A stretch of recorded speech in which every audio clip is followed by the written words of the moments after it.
song for a sec, so it was ending. How's everyone's Friday going? How's everyone's week? I think I gotta turn my mic up a bit too. Yet it is. Thank you for being first. Is this your first time being first? That's amazing.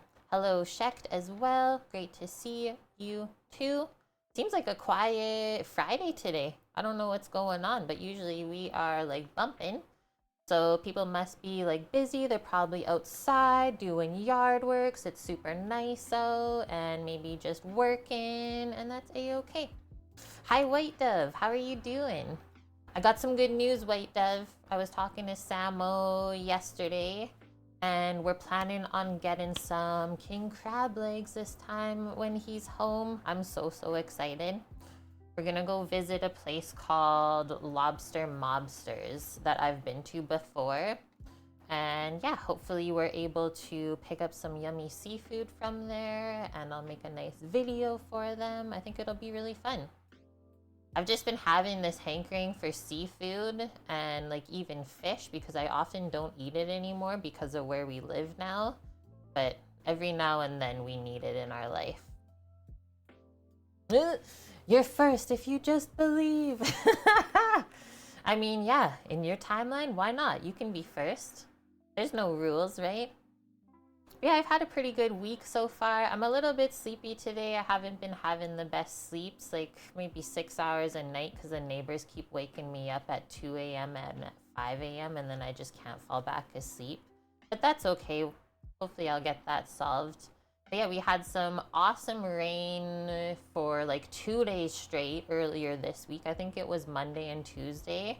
And now everything's just like beautifully green and blooming. And today is like a very warm summer day. So it's awesome. I'm hoping to have enough time after stream, go head out to just the park across the street and like sit under the tree in the sun, soak up some vitamin D. I think that'll be super nice. And yeah, Samo's doing good up at work, just figuring out where he's getting water from and stuff like that because it is just starting to melt up in the Arctic, which is so crazy. Like he said this morning, there was a small blizzard still up there. And it's like straight full on summer down here. So he should be back next Thursday, but he might work an extra week because we have a holiday coming up, and that extra week would include the holiday, which is awesome. We're gonna cook some Greek food today because I have a lot of those ingredients still in the house. And yeah, use up some more feta cheese. I was feeling like I needed some beef today, and it's gonna be really yummy. We're also gonna learn how to make 2 different types of hummus to go with it. And yeah, I just like to have hummus in the fridge to snack on with fresh veggies and crackers, different stuff like that. You had a small blizzard too? Whoa. Well, the one day it was raining, it did like kind of ice pellet a little bit, not quite hail.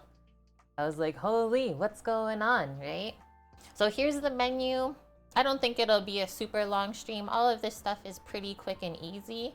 And I will definitely say when it starts to get warmer outside, I like so crave Mediterranean and Greek food.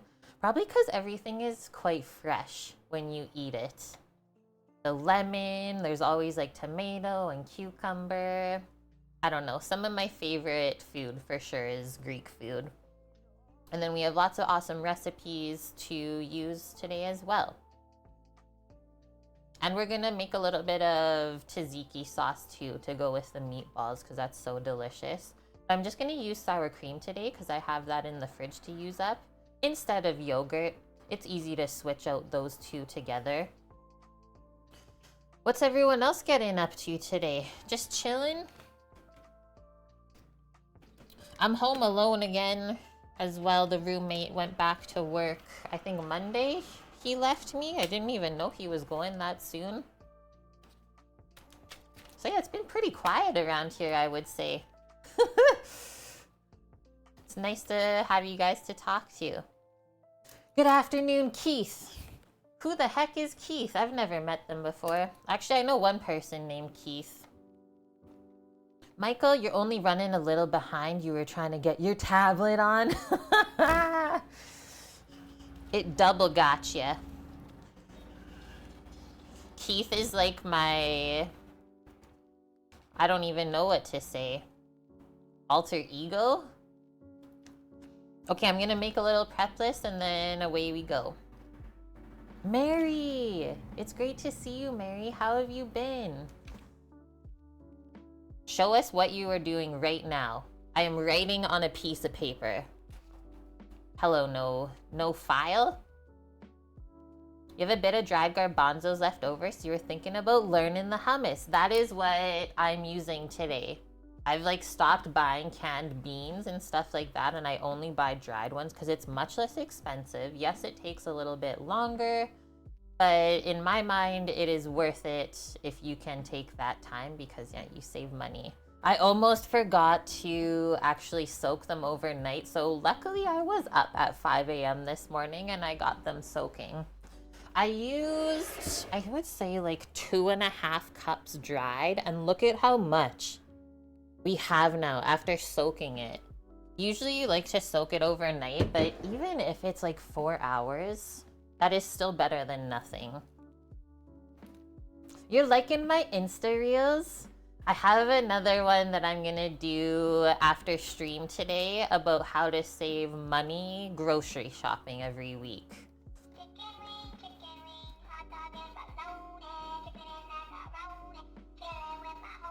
It's the 5-0.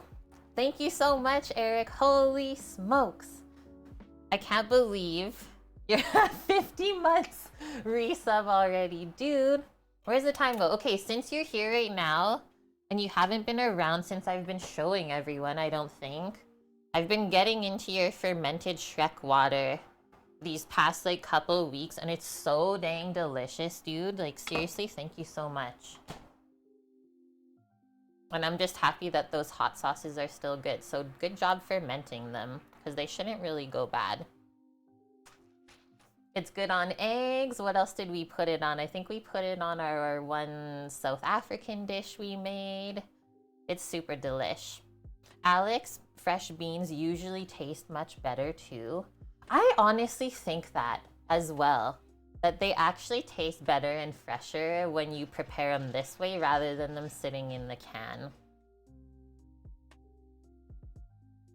Won't be able to stay the whole stream, so you'll be checking the VODs. Okay, and then we also, all the recipes are already in Discord if you're part of our community there, or just use them from the recipe command today if you want to make anything at a later date. Shrek water, that's what he called it.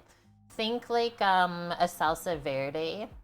So green peppers, I think there's poblano, jalapeno in there. What else? He lists all the ingredients, and it's not a super spicy one. Green cayenne, garlic, cumin, fermentation brine, and jalapeno and poblano. So quite simple. And like, I haven't really been successful at fermenting stuff. I don't know if it's just where I've lived in the past. It was like a very humid environment, and bacteria loves to grow in humid environments. So that's why I said really good job fermenting it, because it is a hard thing to do. You're fermenting your first batch of kombucha, which is difficult because you need to leave it alone. I've been wanting to do that too. A girl that I follow on YouTube has been making a batch of it every week.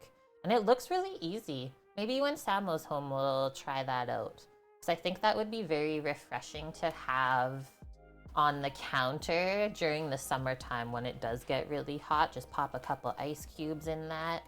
And if you guys don't know what kombucha is, it's a fermented tea. And anytime you have something fermented, so even like our sourdough starter is fermented, it has good bacteria that helps your digestive system just work better. It's pretty amazing, and you don't need a lot of those things to get the benefits, let's say. Okay, let's go through our list and then we'll get cooking. I'm really excited to eat all this stuff today. And I've never made Greek meatballs. We usually only make like Italian meatballs, right? So I thought that was really cool. Is anyone else cooking stuff up today? Right now, your kombucha looks like Shrek water. That's hilarious. The other thing I want to try doing is like making vinegars. I'm almost out of my rice vinegar and I have the mother still down there. I don't know what kind of vinegar to make from it.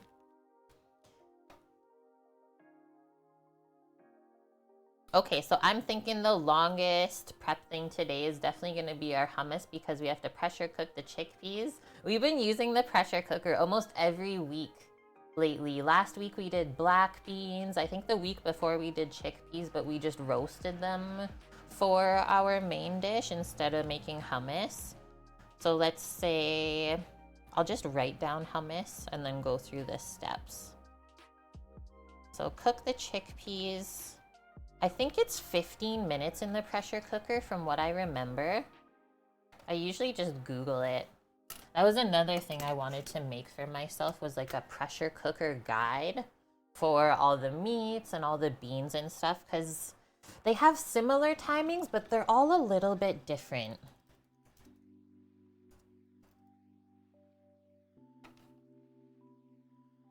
And Instant Pot recipes work as well for this. I don't have an Instant Pot, I just have a simple pressure cooker. Okay, so it says, yeah, the Alton Brown recipe, bring to pressure over high heat. And then cook for 15 minutes.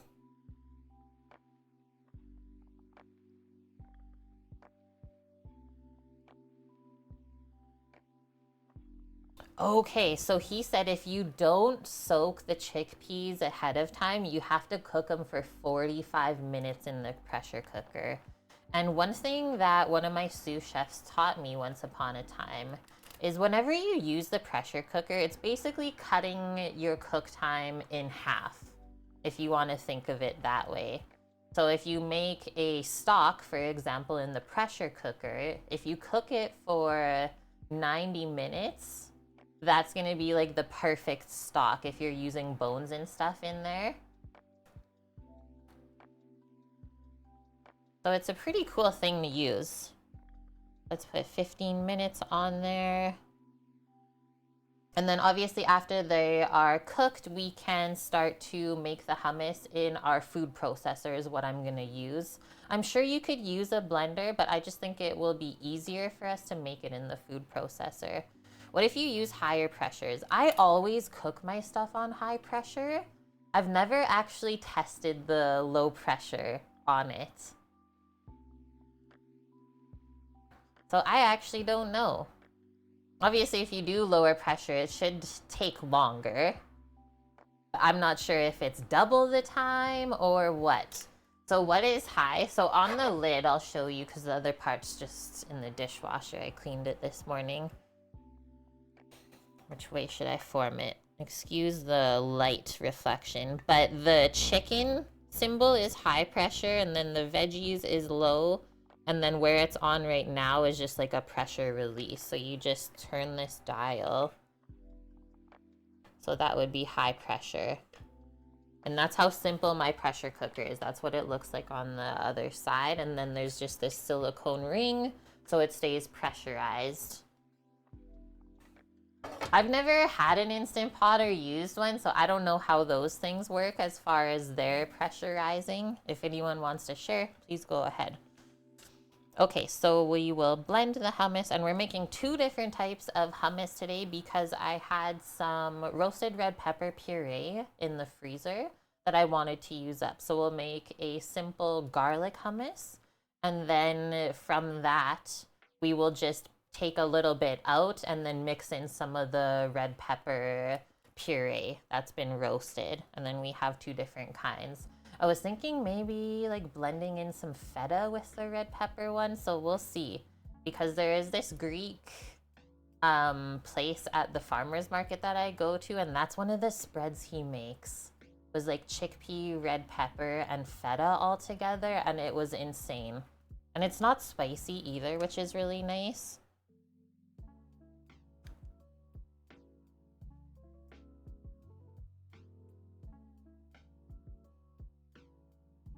Okay, hummus, check. We know what's going down. After that, I'm thinking while the chickpeas are cooking, we can maybe form the meatballs. We'll see where we get. But let's write that next. Because I think meatballs are just a little bit better if you make them ahead of time before you plan to actually cook them. That way they can sit for a little bit to absorb all the flavors into the meat as well. And then our simple side, so one more cooked thing, our lemon quinoa. I was gonna make either couscous or orzo, but I didn't have either of those in the house. And lately I've been just trying to use up one dry ingredient before I buy another one. So let's use up our quinoa today, finally. And we're gonna make like a nice lemon and herb quinoa. I linked a recipe that I found. And then our fresh thing, so our tzatziki sauce, which is typically a yogurt cucumber herb sauce, but I'm just gonna use sour cream today instead to use that up. And lastly, our tomato cucumber feta salad, because that is such a classic and is super refreshing to bring the whole dish together. I think also we can say with Greek food, there's a lot of different textures. Kind of different heat. Like some stuff is hot, some stuff is cold. And I don't know about you guys, but I really like to eat like that. Around 2 bar or 29 PSI is normal pressure. So that makes sense with the halved cooking time. Cool. Thanks for looking that up. That does make sense then. Okay, one more sip of water. I'm thirsty today. I've been trying to only have one coffee a week still. I had a coffee on Tuesday, is my usual day. But I was a little sleepy this morning, so I made an iced decaf coffee. Like by the end of the coffee, I was like, this tastes disgusting. And I had to like pour it out. So I don't know what that was about. I only poured out like this much. I was like, this tastes weird. What am I doing? I kind of made myself laugh. Okay, come over. So first things first, we always want to drain out the water that the chickpeas soak in, and also, ooh. For the ooh. Has anyone seen that video? If there's any gross looking chickpeas like that one, definitely don't cook it. Take that out. Whoa! Hello! You came in at like the perfect time, Kelly. How was your stream? We just finished our prep list for cooking today. It's a really, really yummy, fresh, Greek-inspired menu. What did you get up to on stream today? Thank you for the follow, Sarah Socks. So I was just about to pour out the water from my chickpeas that I soaked, and then we're gonna cook them in the pressure cooker so we can make hummus today. 27 cakes? That is crazy. What kind of cake was it? I wish I could have one. Hi, Casey Smokey. Hey, enemy soldier. Doing a night shift too, so she made all the cakes and then she's going to work a night shift. We're crazy. I love it. Nice. Mother's Day cakes. Yeah, there's this girl I follow on Instagram that's been doing like pie drops for all the different holidays. That makes me so happy. And also kind of makes me missing cooking for my friends like that too. I hope everyone loves their cakes. Okay, so we're about to pour out this water and then we will pour it into the pressure pot. Let me just get it out of the dishwasher clean.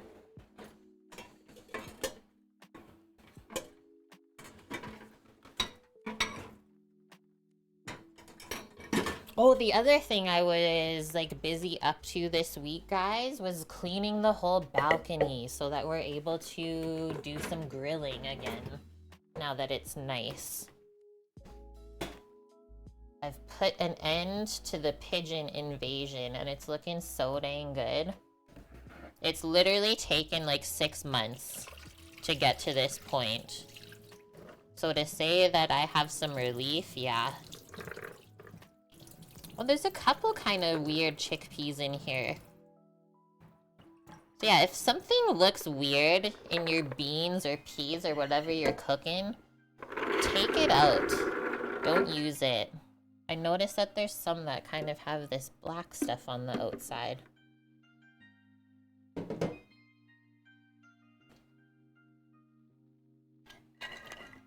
Now it's hiding. I saw there was one more in like the bottom. Where are you? There it is. See? What's that all about? I don't know if it's just dirt or something. We could wash it off. Unknown entity. Okay, so now we're gonna refill this up with water. On my pressure pot, can you guys kind of see there if I hold it up a little bit? There's like a line here that says max fill. So obviously you don't want to go any higher with your water than that for fear of explosions. I've never had a pressure cooker explode on me, but I think that's because I use them very respectfully. Rook, it's great to see you. What have you been up to, dude? Okay, so I usually pour about an inch of water above the chickpeas, and yeah, we don't want to go above the line. I literally just saw that we had an ad break. Why is there another one? Twitch, are you even actually listening to the ad settings that I have? That's a little aggressive there. So let's come over here. We'll put that on kind of medium-high heat. I always wait for this to come up to pressure before I put the lid on. And then let's just add a little bit of salt so that they're not super bland. Some people say that adding salt into the pressure cooker is gonna stop or inhibit this stuff from cooking as well, but I have not noticed that at all. I'd rather have things not bland. Just a little note on that. So that's gonna take a little bit of time, probably about 10-15 minutes to come up to a simmer. So while we're waiting, why don't we prepare everything else that we're gonna need for the hummus? Mostly just peeling a little bit of garlic and juicing some lemon and getting our olive oil and stuff over here. And yeah, we have all of the recipes linked for everyone that just popped in. And they're all in our Discord channel as well if you want to make them at a later time. Okay, so we need garlic cloves. This is interesting. She uses some ice cubes. Where does the ice cubes go in? With the tahini and stuff. And you guys know what tahini is? We can take that out too so it starts to warm up a bit. It is a sesame seed paste. So just crushed sesame seeds. So it has a really nutty flavor and like smooth texture, let's say. This container was so hard to open last time, and that's what it looks like. Basically, it just looks like peanut butter in my mind. So we'll keep that to the side. We'll grab our olive oil. I got the fan going in the hallway already because it's really warm today.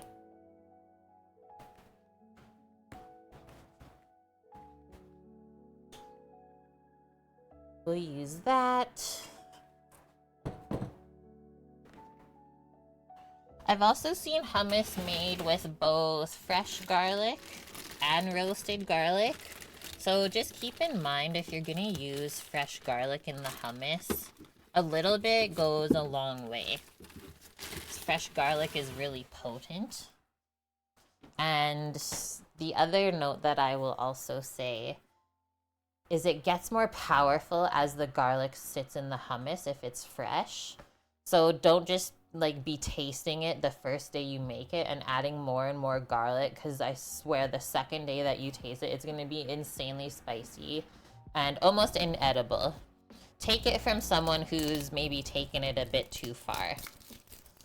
Mickey, happy Friday. How was your week?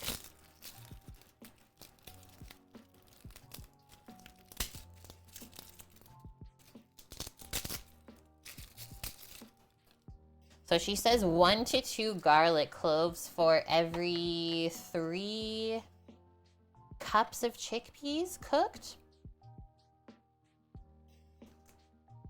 So we have about double that. And because the red pepper one, we're gonna mix the red pepper paste in. It's gonna make it a little bit sweeter, so I think we can do the 2 whole cloves of garlic for each one. Aww. They're best buds now. That's so cute, dude. I knew it was gonna be like that. Are they both the same breed of dog? So I always smash the garlic so it's easier to peel.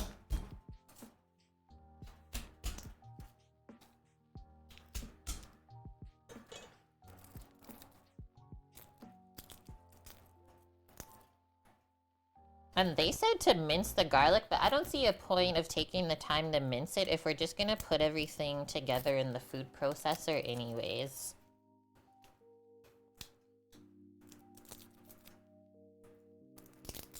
Both same breed, and it's the same breeder where you got your other dog. Adorable, dude. They're family.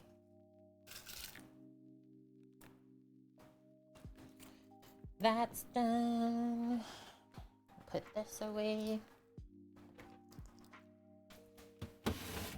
Next up, get some lemon. I got a really good deal on lemons this week, and they're massive. The lemons I got were 4 for $3. Look at how big it is. Like the size of my head. So it does say, I think, to zest this as well. Oh, no, it doesn't. Okay, I'm gonna zest like half of it because I really like the bright lemon flavor. And then just juice the whole thing, and we can put it all in the same container. It's a massive lemon, dude. Like, what? Where did this even come from? Your fishes are doing good? No casualties?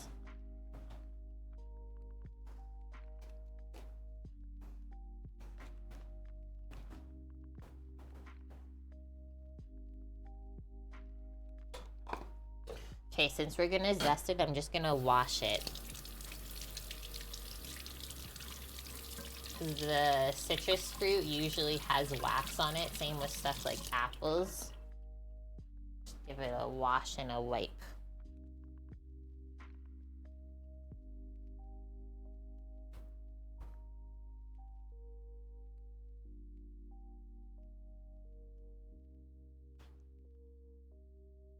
The guppies, they're hard to keep. I have heard that too. My grandpa used to have a massive fish tank when I was young. I want to zest it this way, actually, because that way we can see. I love just going over there and watching all the fish swimming around.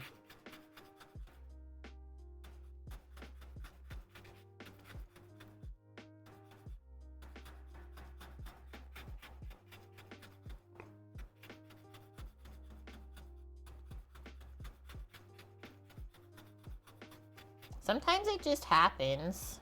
It's okay. It doesn't mean that you're like a bad fish owner. A shark, a catfish, and an alligator gar in the same tank? How is that even possible?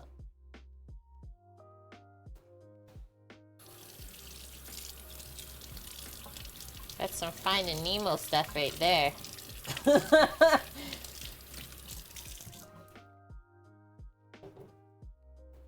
Okay, now we can roll this to loosen up more juices. I've also been liking putting some lemon juice and zest in my waters when I feel like I need something refreshing. I'm gonna trim that point off. Mickey, a full-size alligator? And then let's just use this little strainer so that we don't get seeds.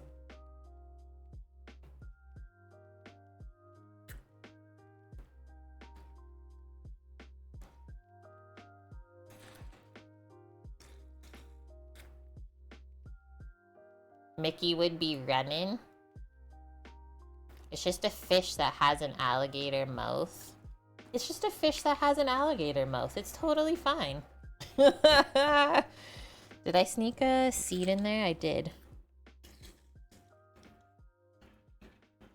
A foot long? Holy. You guys are making me want pets.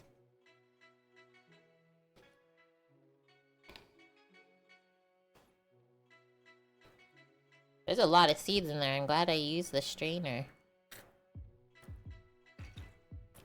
Should we plant them? I totally refused to pay $3.49 for a small bunch of dill this week. I said I'm pretty sure I can go to the greenhouse store, like the nursery, and buy an entire pack of seeds to grow dill for like $2. I just thought that was insane, the pricing.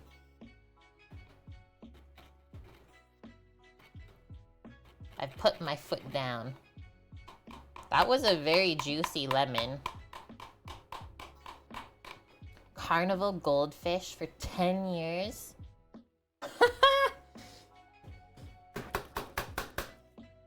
I did have a couple of fish when I was growing up too, and I really liked them. Nice, Mickey. We're really warm today too. It's already 23 and like we're just after noon here. Said it's supposed to get up to 26, but I think it's gonna go even higher. Because yesterday they said it's supposed to be 15 and it got up to 23. Summer is here.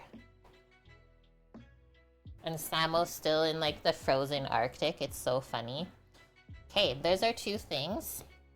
Let's put those to the side for now. And then I'll just show you our red pepper puree. Maybe I'll give you guys two options. Because I'm using one up that I made, but then you can also buy at the store this, right? Usually put it in my Italian sandwiches, which is a red pepper and eggplant spread, and it's really nice color and flavor.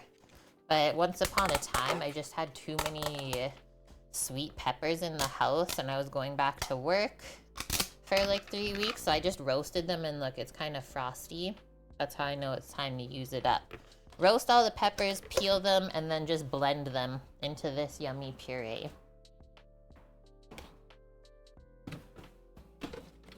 We won't use all of that, I don't think. We'll see.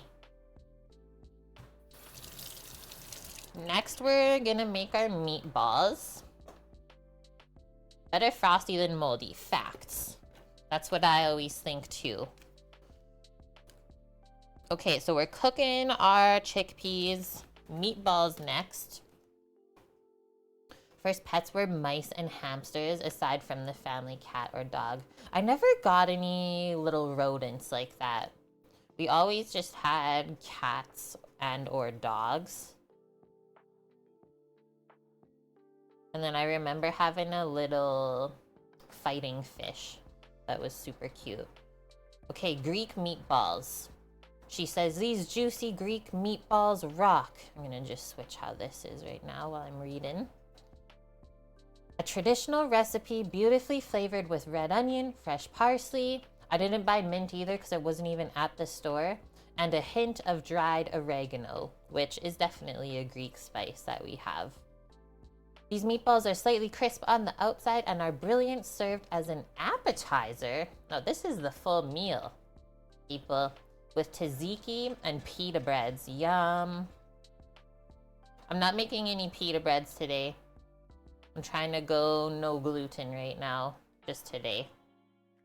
I'm being good to myself. So I think that she bakes these in the oven.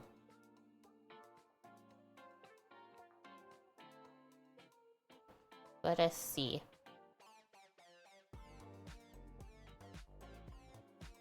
So you can either pan fry them and dredge the meatballs in a little bit of flour first, or you can bake them in the oven. Maybe we'll do both. We'll just start pan frying them on the stovetop and then finish them in the oven.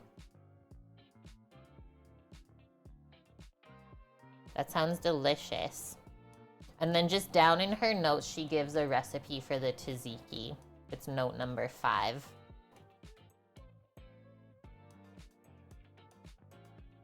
Okay, inside of the meatballs, we have to grate some red onion. I'm not gonna grate an entire red onion because that would be just too much. Red onions are quite strong in flavor.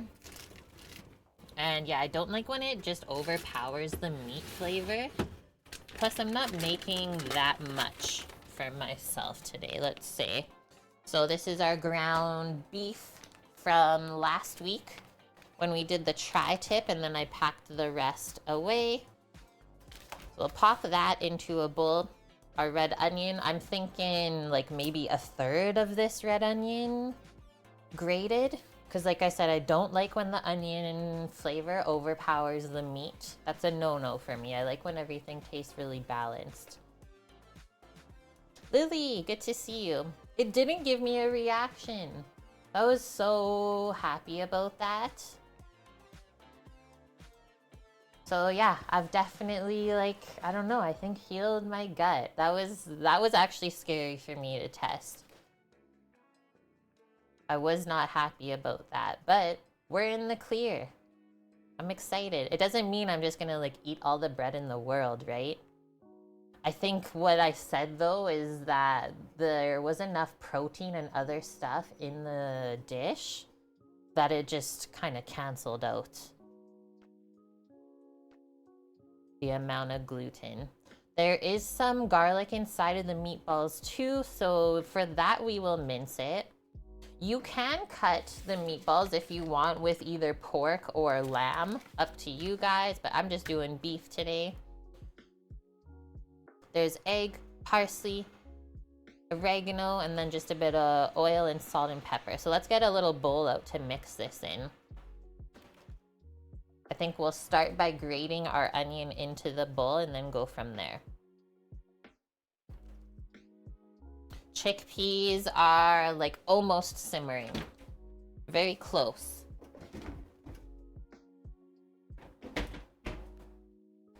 Box grater.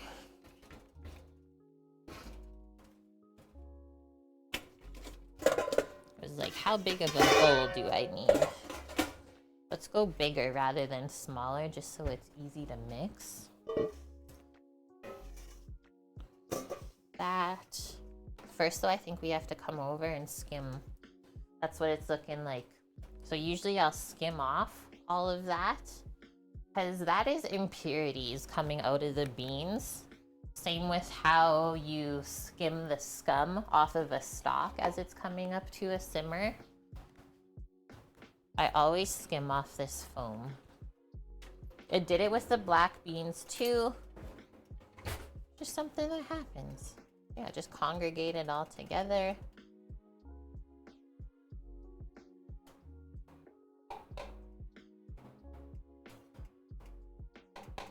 It's really easy to just scoop off of the top layer of water.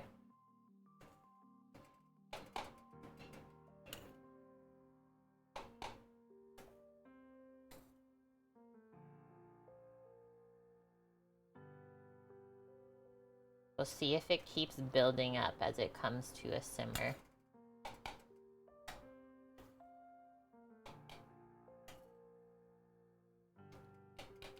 There. Just leave that on the side for now.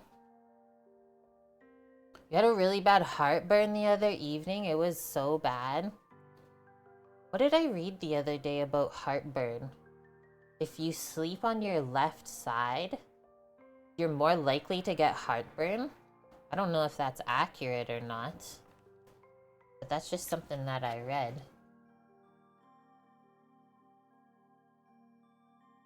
I usually only get it if I eat something really fatty and spicy, my body doesn't like to digest those two things together. Just gonna cut a chunk off of this onion off this side because that'll be easier for us to grate it. Like that. That looks cool. And we'll leave the rest of that unpeeled.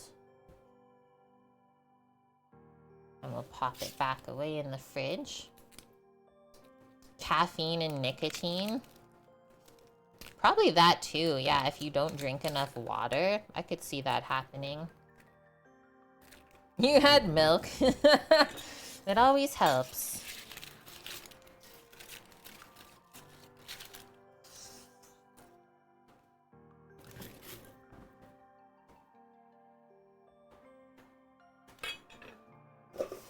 Okay, so careful grating that you don't grate your own self. Ah! This is why I don't like grating onions. Why can we not just chop it?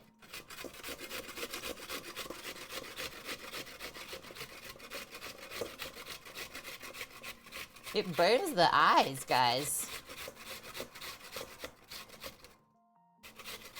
They do this just for entertainment purposes. Plus, it's not even really grating.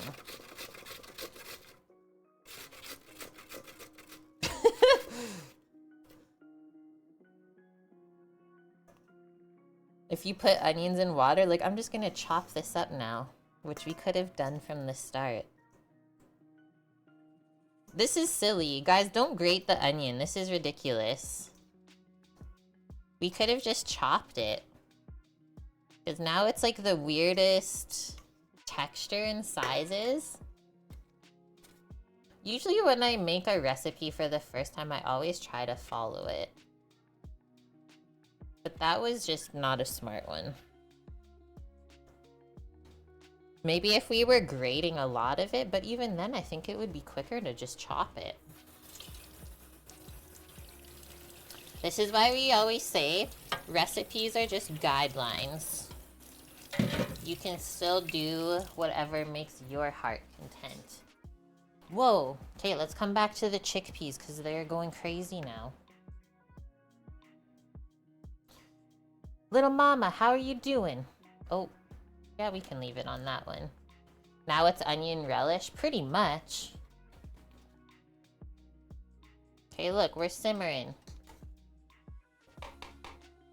Little mama, what was your special this week? I always love hearing it. Plus, you always make me super hungry every time that you say it, too. Guys, I applied to 11 more jobs in the last 2 days. Also, I wanted to let you know. So hopefully I hear back. Some of them are really interesting. I found this website called nannyservices.ca. And so I applied to be like a private chef and or cleaner for some people. So I hope I hear back from them. Okay, so I put the lid on and then we're up to high pressure. It's gonna take a couple moments to build up the pressure, so we'll come back when it is ready. You're okay? You're shaken up? What's going on over there? Oh, you guys actually got hit with a tornado. Is your house and everything okay? And like, are you okay? This is true, Alex. Yeah, it's good to try the techniques because you can always decide after if it's something that works for you or not. But I don't like wasting the time now to like try and make this more uniform. And thanks, Mickey. Yeah, rookie numbers. I'm pretty sure since October I've applied to, I would say 50 jobs or more. And I've only heard back from 2. That's insane. I applied to another one for up at Samo's site this morning, though. I saw that they had a general labor position to be a spray foamer. Was like, hell yeah, I'll do that. I'll do anything.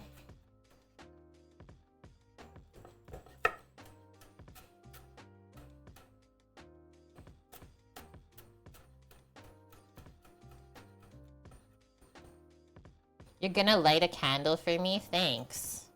I don't know what else to do at this point.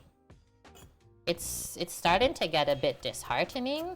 I'm trying to not let it, but it's like, dang. Like, I have a good resume and like a lot of different skills. What is going on?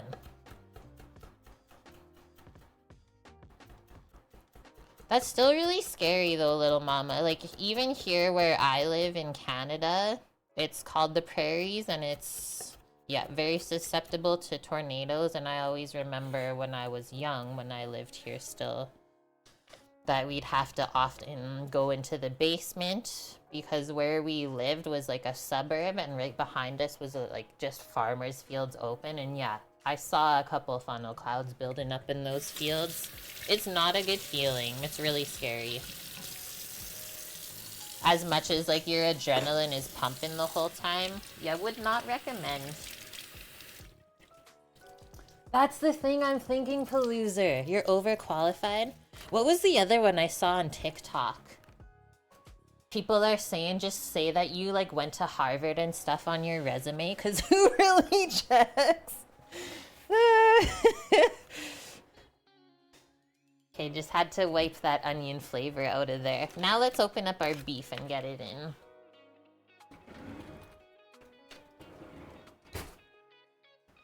That was your first experience, so of course you're shaken up then. We've been really thinking about a lot of you guys that are in the States.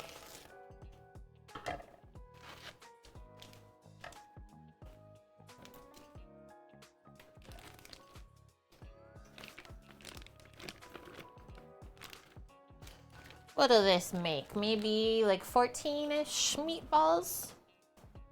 Let's get an egg. One large eggie.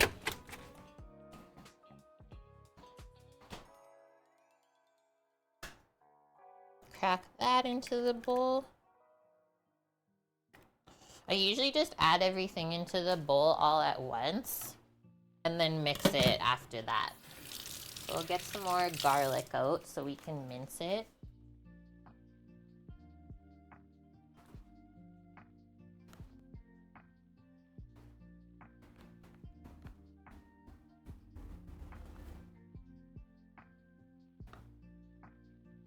Had to get my garlic pressed.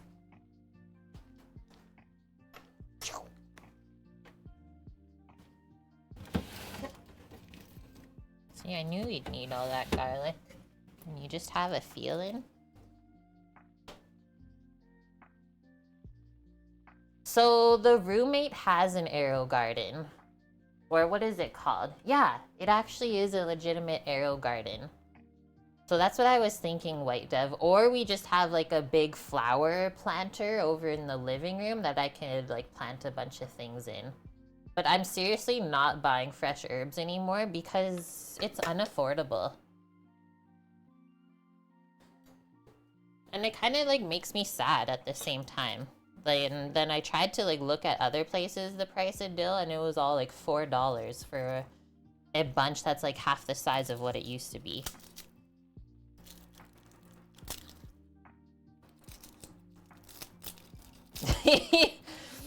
Just set up a whole greenhouse. Didn't we say that a stream a bit ago?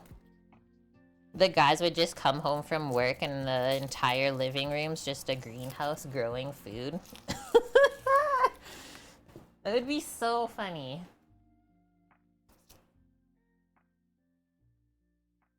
Let's do these 3 big garlic cloves to mince in. We're having a garlicky kind of day. Yes, food. And other things.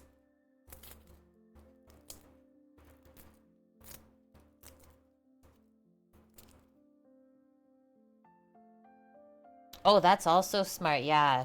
The herbs don't like to get too hot in the summer, so you just grow them inside. Yep, I told Sam that yesterday. It was like, I'm not buying herbs anymore, I'm just gonna go buy some seeds. But I'm gonna say that a packet of seeds is probably not $2 anymore. It's probably closer to 5 or 6. Still worth it though, from what you get out of it.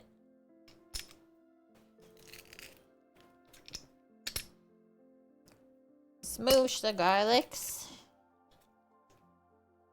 So she does put breadcrumbs in, and she says you can either use panko crumbs or just regular. I'm gonna use panko because they're gluten-free. They're made out of rice flour, so I thought that was really cool. And yeah, the other thing is that, right? If you have too much herbs or stuff growing, you can just dry it. And it's not wasted. Scrape that, and then the pressure cooker is coming up. I don't know if you guys can hear it. Ah! Let's quickly switch. I got garlic hands. So now I'll just turn down the heat to... I usually go around 3. Medium low, let's say. And then we can set a 15-minute timer.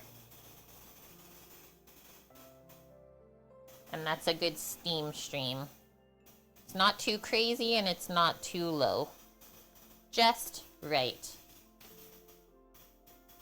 Yeah, if you're growing too much, no you're not. 'Cause that doesn't exist. It's never too much.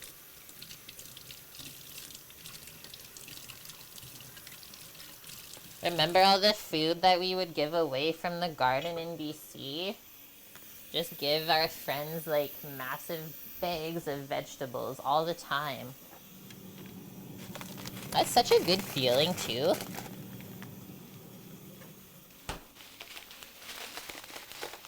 It's fun, you have grape tomatoes, all the herbs at our fingertips. Oh, and the lemon tree. That's something I've always wanted to grow.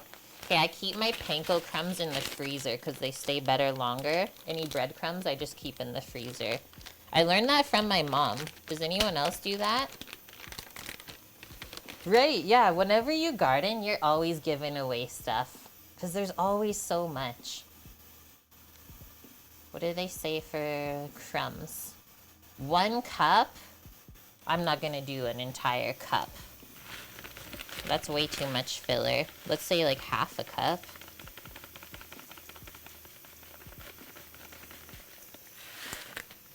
Crumbed. And now I need to go get some dried oregano. And then we'll chop up some parsley.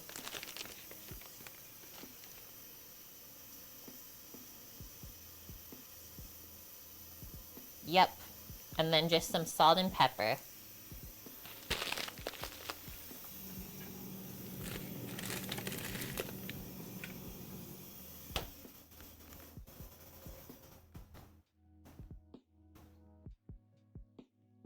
Bring my salt box with me. You gotta refill the salt container.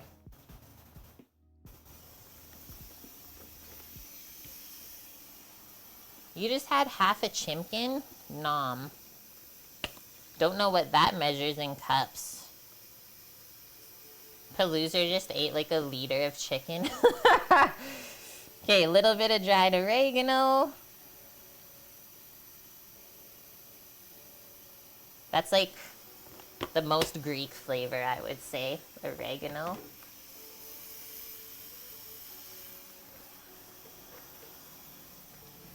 Get our little parsley out. Guys, the cashier, aka the store manager, because I saw his name tag when he rang me through yesterday, he was making fun of me for buying only 2 celery sticks.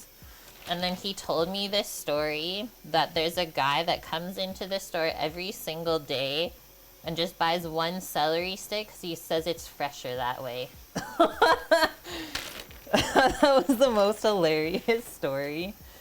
I was like, hey, it's the little things.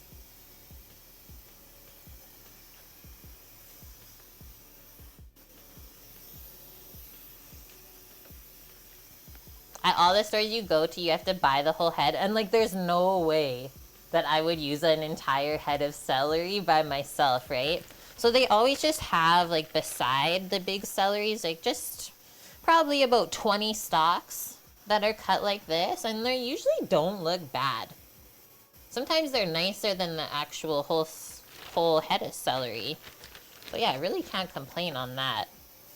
I just thought that was cute that someone goes every day because they think it's like fresher. Okay, we need some parsley for the quinoa as well, so we'll take extra out and chop it for that. And maybe a bit for the tzatziki as well, so we'll take even more out, and I think that's good. Yeah, just make a bunch of ants in a log. I loved that when I was young. And I would even fox with the Cheese Whiz too. Because my dad loves Cheese Whiz. A little sweet and savory celery snap.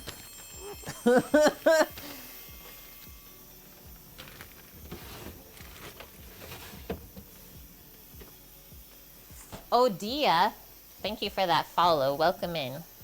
Let's pick our parse.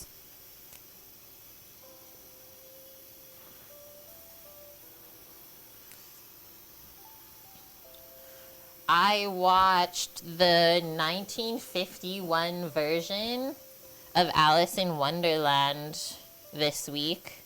I've never seen that version. It was so good. I think it's way better than actually the newer ones. It kind of blew my mind. Oh god. Oh god. That's a whole piece of dirt. Okay, I think we gotta wash the entire thing of parsley. Let's say it's dirt and hope it's not other things. Yeah, well, we won't die, will we? You got ducks flying around in the summer? The Canadian geese are so crazy right now everywhere, it's funny. Yeah, we'll have to wash this all in a strainer, it's really dirty. Cheddar bacon fries? Yum. Did you just melt the Cheese Whiz and pour it over the fries? I don't think I had Cheese Whiz. I don't even know, guys. Maybe since I was like 18. It's been so long. That's so cute, Mickey. I love all the birds too. The only ones I am not loving is the pigeons. I just really wish they would try to nest elsewhere where we are not using the living space. But they don't learn, it seems. You got a pic of them. Since I've started walking every day, the magpies have got to know me. And so I looked it up, right? And what they always do is I'll like walk past them, they're in a tree, and then they'll like fly right over my shoulder or right over my head, and then like show off as they land and then land right in front of me. And that's them saying hi to you. Like, hi, I missed you. It's so awesome. And some of them will like make their cool little calls to me. Sound like little laser beams.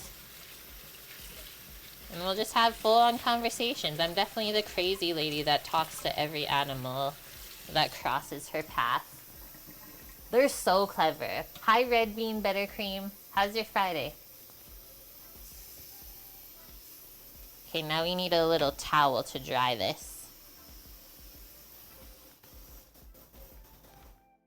A lot of people don't like magpies because they're quite territorial and they can like kill some of the smaller songbirds and stuff. Like I did see 2 magpies yesterday trying to gang up on a squirrel. I almost crossed the street and was like, that's enough, knock it off.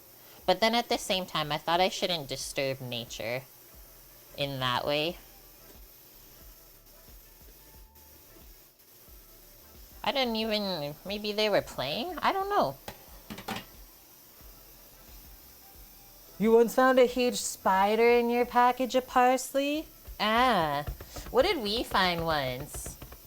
I think this was from when I was harvesting out of the garden though. We found like big slugs in our lettuce when we make salad.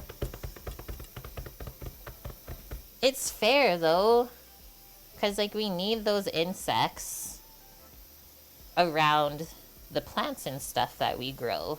They are there for a reason. And spiders usually do a good job of like taking care of the actual pests that will eat your food rather than them eating your food. So now let's just bunch this all together. And remember, we're gonna save some of this for the tzatziki, as well as, what else? The quinoa. Nice, Mickey. Thank you. I'll check it out.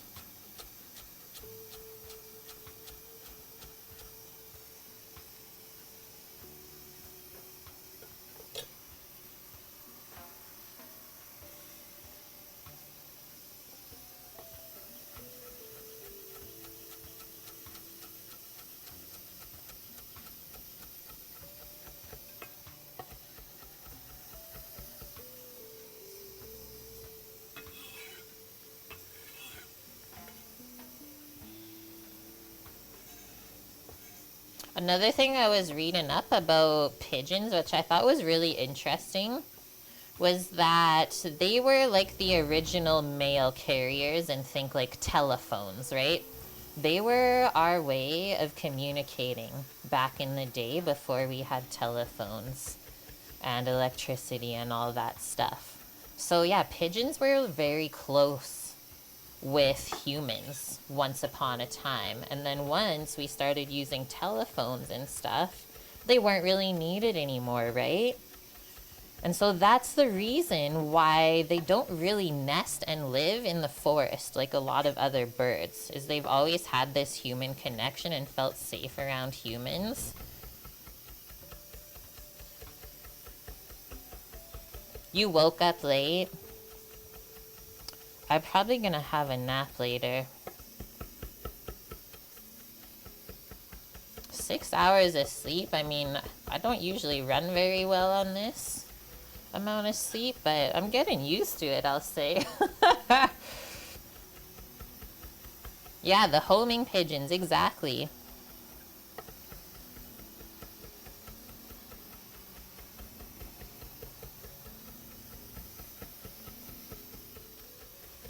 But like so many other people in this building don't use their balcony. And I just want to be able to cook out there without there being like the poop and stuff from them. So I've just been wishing that they would choose another location. That's really it. My peaceful protest. For some early guided missiles, that is so interesting. Okay, where do I want to put the rest of this? Just in a container on this side?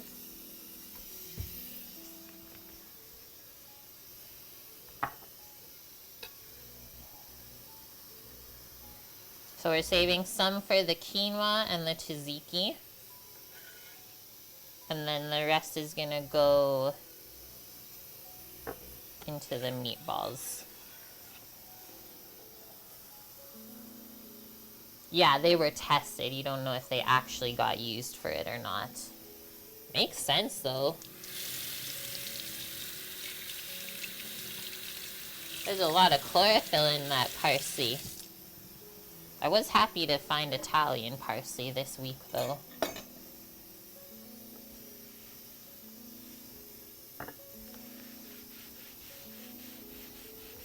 The onion and the parsley just staining the board green and purple.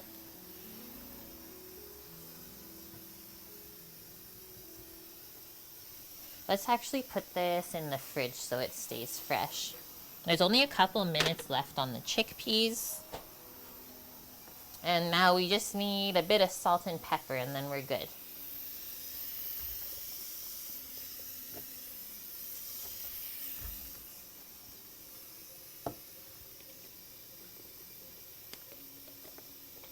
That's so interesting, Paloozer.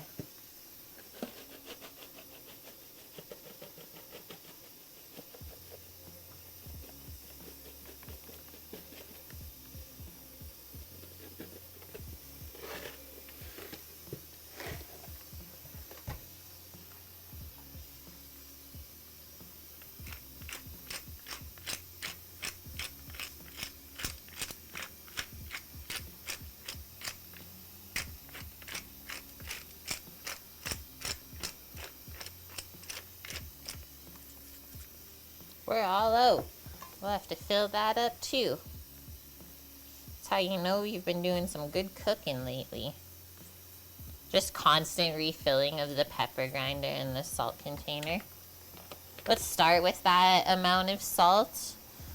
Often when you make a big batch of meatballs, like much larger than this, it's always smart to mix it all together and then take out a small amount and cook it for yourself. I usually just make a flat patty so it cooks quick. And that way you know how the seasoning is before you make the rest of it all into meatballs. And then you're like, oh, it's kind of bland. Like, I should have added this first. So one tip for sure on that.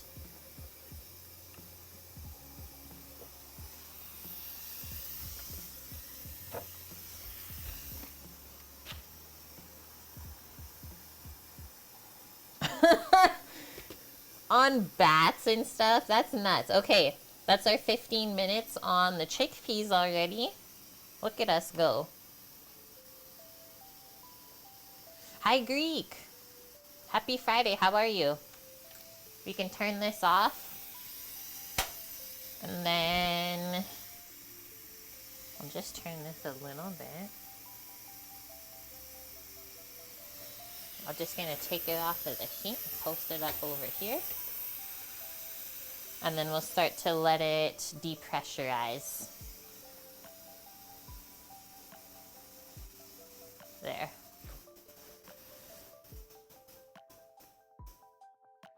That's the best, Mickey. Aw, that reminds me of when my grandpa always used to watch, my step-grandpa. He's not with us no more. Passed away like a couple months ago now. But he'd always ask my grandma to put my Twitch stream on, like a YouTube VOD for him to watch. And I guess she said he would like yell at the TV and stuff as if he was watching it live. So dang cute. Oh, Ralphie. Okay, so now we turn this and we let the pressure out slowly so that we can open it without an explosion. Yeah, Greek. I did see that. We're not like super in the area where I am, but in the States, like what I saw like right over Kansas, there's gonna be crazy northern lights tonight, guys. In my time zone, it's between 9 p.m. and 3 a.m. I looked it up. And it's supposed to be nice and clear skies too. So if I'm up in the middle of the night again, I'll definitely take a peek out. Hi! Hi everyone! Welcome! Flood City, thank you for the 28 months in a row! How are you doing? And 7-star, it's okay. We're all busy. We're all busy. I always say that's life. It happens. We're just happy to see you when you do pop around again. Yeah, Northern Lights. If you're in North America, the Northern Lights are supposed to be crazy. I haven't read anything on Europe because we don't often get news about there, but look it up. If you're in Europe, you might be able to see the Northern Lights this whole weekend. Thanks for the reminder, Greek. Okay, so we're depressurizing our chickpeas so that we can make hummus. Everyone have a sip of water. Yeah, if you go onto Weather Network app or whatever weather app you use, I saw that they had a map posted of the general range where it's going to be the strongest and then the timings of when to watch for it.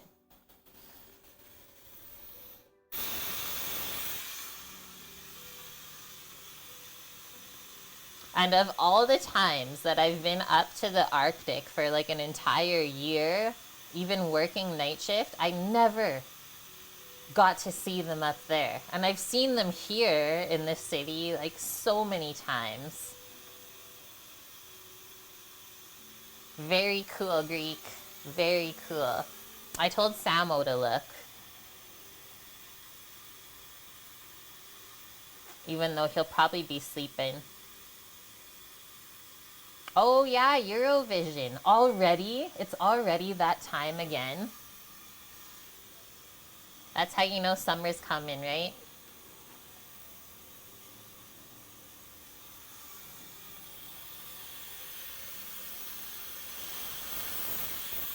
There's a lot of pressure in that pot. It's like it won't stop.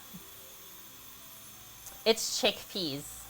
We pressure cook chickpeas so that we can make some hummus today. How are you doing, Pick Pie? Welcome in. So we're gonna make a garlic hummus as well as a red pepper hummus. Might get the barbecue out. I'm getting so excited for Samo to come home. We're totally gonna barbecue. I don't want to barbecue just by myself at home. Just because when you're barbecuing with fire, it can get a little scary if you don't have someone there for support. And not long ago, this guy like burnt down his balcony in an apartment and they had to rescue him off the balcony. So I'm like scared of doing that. You're in 100-degree weather. I'm pretty sure it is same here too. Hey Siri, what's 24 Celsius in Fahrenheit? No, sorry, we're only at 75 and I'm like, whew, it's hot. Okay, we finally opened it up. I'll bring it back over, it's safe. 75 is comfy, I will say. Like, I'm still wearing pants and not dying, so I'll take it. Okay, so we're fully open, the pressure and the seal is down. Now we can pull this and take the lid off. So we pressure cooked the chickpeas for 15 minutes. Let's check them. They have to be soft enough for us to blend. Obviously, if they're not, we can go more. I think that's good.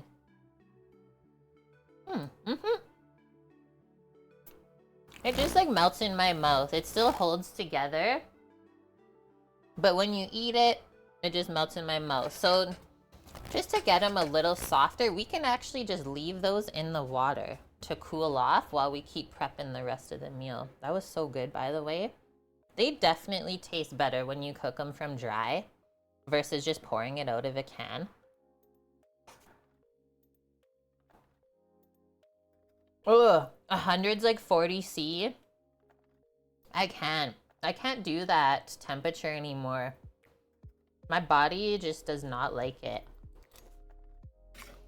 Greek, Samo's either home on Thursday next week, or he's probably staying the extra week so he can bank Victoria Day. And then we will be celebrating already our 4-year anniversary at the end of June. So we're kind of trying to just save up a little bit of money so we can do something special together. It's already that time again.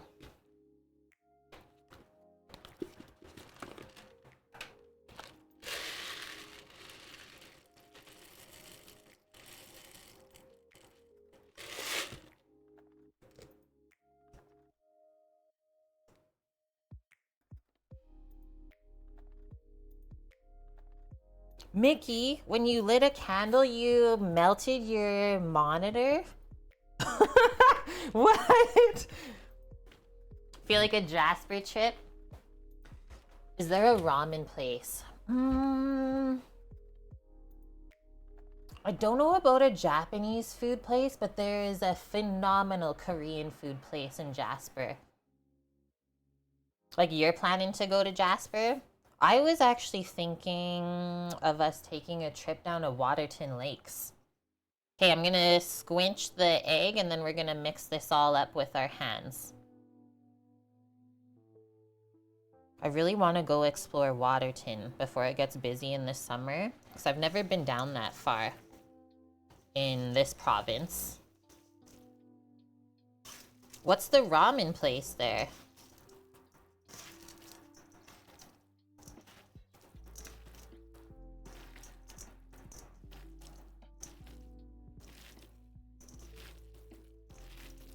So also a good idea to mix this a bit early because the panko crumbs have to absorb some liquid, right? They're pretty hard right now. Whew. All I smell is red onion. That's strong. I'm gonna take out this really big piece of it. I'm not the biggest red onion fan, but I think for this and the rest of the meal altogether, it will be good. That looks nicely mixed. I usually mix the meatball mixture or even meatloaf until it kind of holds together like this. But definitely keep in mind you can over mix it and overwork the meat. And it will get drier if you do that and get more of a rubbery texture. I think the seasoning's gonna be fine. I don't think we have to cook a little bit and check it. It's just for me anyways, but if I was making this for other people, I would definitely take a little piece of that out, cook it in a pan, and see how it tastes. Oh man, that waffle fry poutine. Yeah, that was at like a famous pizza spot. That was really good. It was very salty though. Big balls or small balls? I like medium. I mean, if you do really big meatballs, it takes a long time for them to cook, right? And then I always find if you do smaller ones, they can dry out quicker. So I usually just use a like ice cream sort of scoop. Let's see what we got here. That one's too big. We'll do this one like overfilled. I think this is about a 2 tablespoon scoop, and then we'll scoop probably 3 tablespoons for it. So let's prepare a sheet pan. The recipe I linked gives you 2 different options to cook these. You can either bake them or pan fry them. It's much cleaner though if you just bake it versus pan fry, in my mind. Every time you pan fry something, especially meat, it really splatters up the stove top and just puts grease everywhere. So I'm just gonna line this with a little bit of foil and then parchment.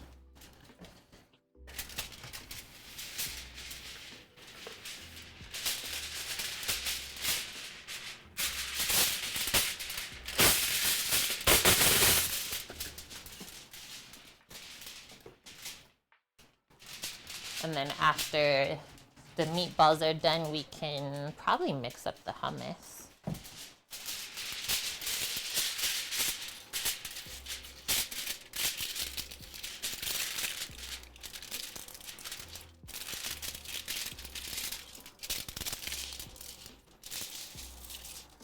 Or we'll quickly make the tzatziki so it can sit and marry the flavors. That's probably a good idea too.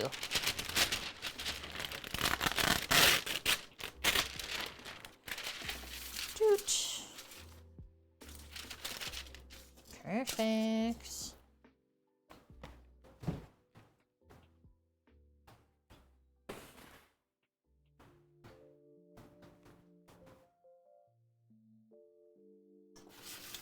Put that over there, and then we'll scoop.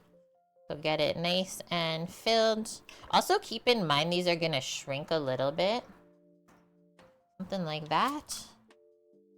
And then I'll go over after and ball them. Roll them a bit. That one was really big. The mixture looks nummy though, I will say.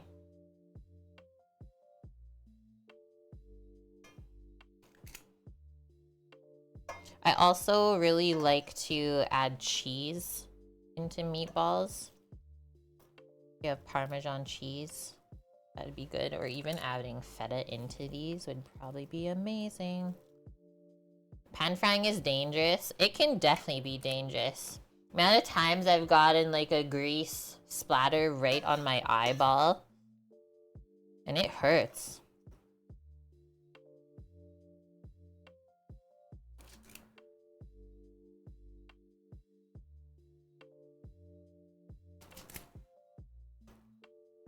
This is way more than I anticipated we would get from this. Gotta start packing them closer together.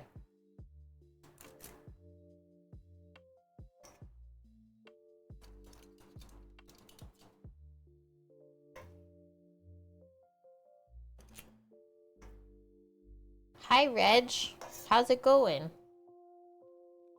It looks weird, the color. It's just because the beef was frozen and then thawed, right? We ground it and then we froze it and then I thawed it. So it just turned a little bit brown instead of staying that really vibrant red. Almost looks more like a ground lamb.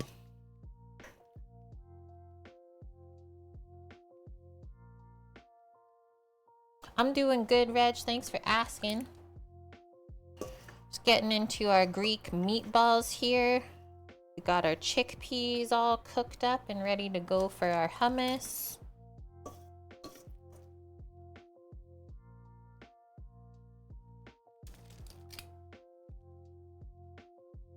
You watch a streamer catch her kitchen on fire. Ah!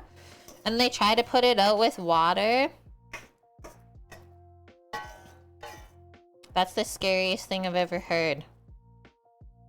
And I'm like sad for that person at the same time. They're probably like scarred for life. Grease fires are no joke.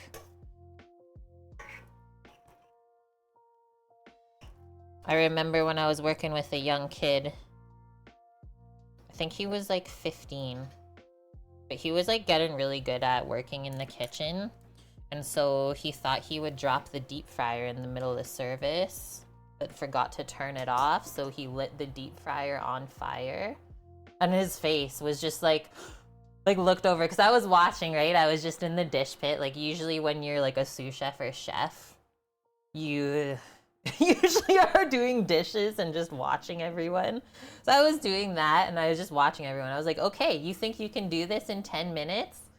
And he just like looks at me when I see the flame starting to shoot out of the deep fryer. I was like, what are you gonna do now? Like, I'm super calm, right? I was like, you're not gonna put water on it, so what are you gonna do? It's very smart. He just grabbed a sheet pan and you just suffocate the fire, right? Take away its source of fuel and you're good to go. I was so proud of him, just standing at the end of the line, clapping my hands. I was like, and what did we learn today?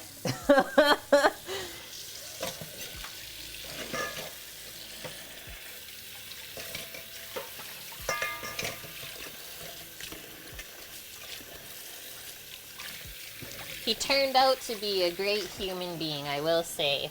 He now like owns his own bike shop in BC and just does mountain biking tours. I'm pretty jealous, honestly. What a life.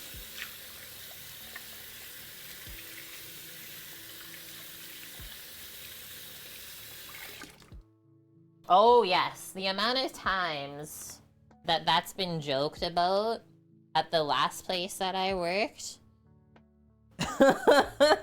You know what would solve this? I could just go to the ice machine and get an entire container and put it in the deep fryer. That would really solve everything. But we never did. We were really behaved still. Okay, so now we're going to make these more even of meatballs. And I usually don't like go crazy rolling them, just form them more into a ball shape. I'm gonna say maybe 4 in a row will be good.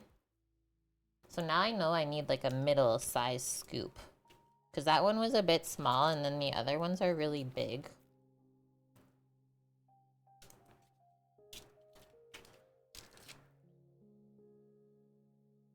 That's what Mickey said too. It looks like chocolate cookies.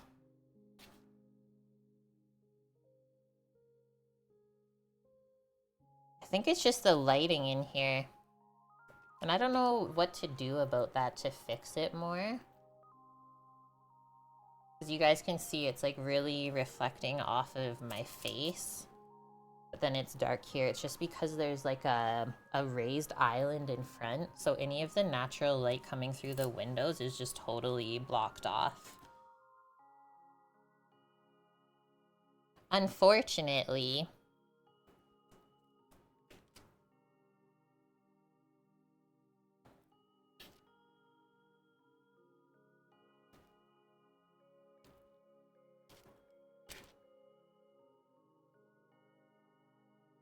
Chocolate crinkle cookies are probably the best chocolate cookie in my mind.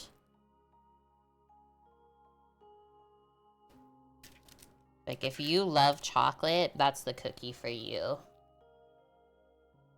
OBS messed it up? I don't think so. I don't think it's on OBS side. Just where the sun is right now. It's just, yeah, it's the camera and how the lighting is. If I turn up the light higher, you'll be able to see it better, but then my face will be, like, white. Which is weird, because I have both of my lights, like, pointing down at the cutting board.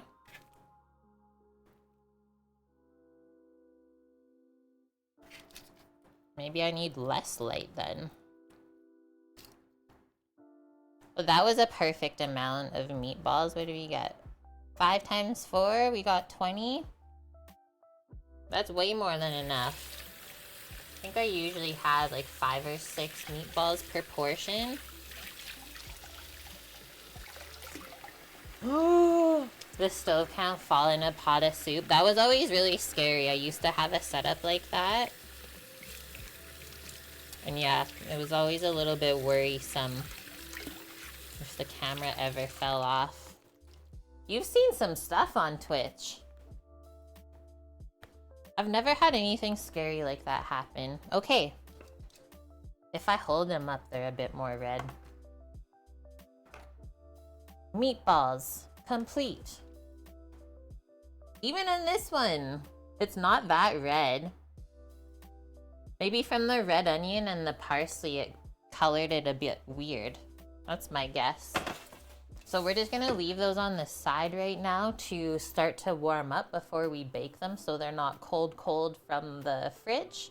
They will bake more evenly if you let them come closer to room temperature. I'm just feeding me.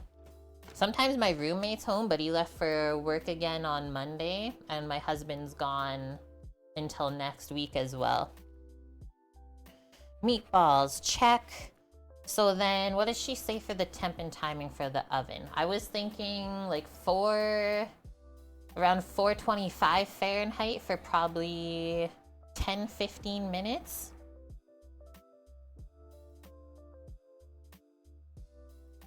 Yes. 20 is good for 2 people. How I usually cook on stream is I won't make more than 4 portions of something for myself, right? Because I'll eat the 1 portion today, and then that's kind of like meal prep for me to eat throughout this next week while I'm not streaming. And that way it's not a waste of food. Leftovers, exactly. But I always find I get sick of eating something if I eat it more than 4 times. You guys are actually seeing streamers like light their houses on fire? That is insane. What? What is going on there? Okay, I think before we make the hummus, since the chickpeas are still cooling, let's make the tzatziki. And the water sprinkler put it out. Did she just like leave? I mean, what did I do last week? I set off the smoke detector, pretty sure. And it always scares the heck out of me. Let's not use a big bowl. Use a small bowl like this. And we'll actually need the box grater again. I'm glad I rinsed it from the onion. Get the box grater because we're gonna shred some cucumber. And then we have our little bit of parsley already chopped. I'm gonna do some green onion in the tzatziki instead of really strong red onion. Oh, and I even have a little bit of basil still. I'll do some mixed herbs. Instead of yogurt, I'm using sour cream.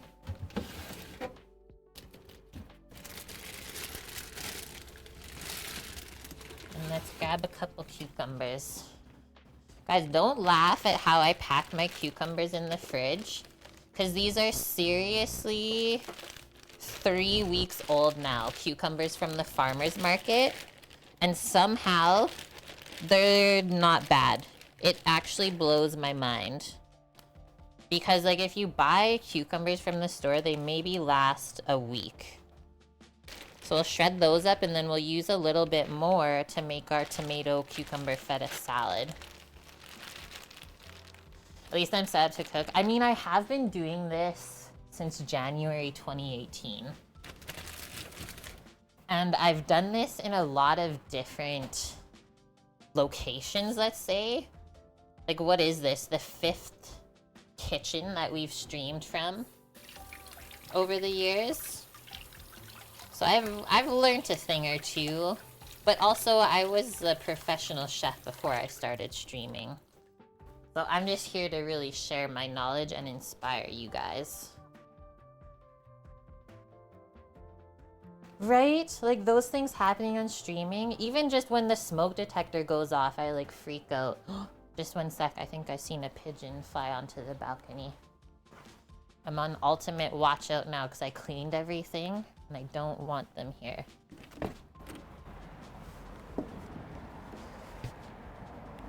We're safe. They like to hide under the grill cover.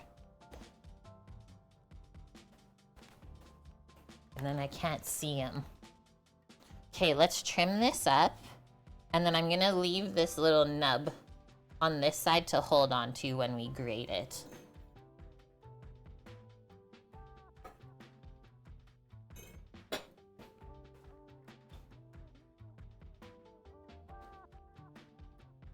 A ball of tissues on fire? I will say, like, I've lit a cloth on fire before in a restaurant. Because usually you use, like, cloths when you grab pots and pans and stuff off of the stove. And, yeah, a lot of the stoves are gas, right? So even if it's just hanging over a little bit, just that little bit of flame, it's scary even just doing that. Like, working in restaurants is nowhere near as scary as just working in your house, right? Because restaurants are set up for those type of things to happen.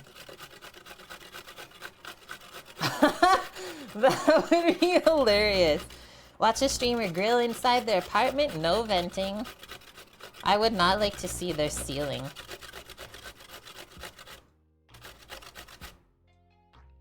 You've lit a few towels on fire at home? I might have done that too when they like accidentally touched the oven element. It's like, oh no, what's going on? I'm gonna get a bench scraper to lift this off because it's really juicy. Some people strain their cucumber and they make tzatziki, but I don't think this one is too watery. Also, my sour cream is really thick. So I could actually use a little bit of the cucumber juice. Let's scrape all this off. It might storm tonight, Mickey, where you are. Would that be the first storm for Puppo? Oh, I hate that feeling too. Yeah, if you accidentally use a damp cloth to take something hot out of the oven, the heat just goes right through it and steams your hand. Yeah, you'll never drop a pan faster than when you start to feel a steam burn. But let's be honest, the worst thing you could do is take a pan out of the oven and the handle's still hot and you grabbed it. I think literally every chef I know has done that, including myself, and you will only do it once. Like when you have an entire pan handle burnt into your palm and then you still have to work the rest of the night. I don't wish that upon anyone. Yeah, hair over the gas stove. You know that the new person's cooking on the grill that night when all you smell is burnt arm hair. No scars from that one.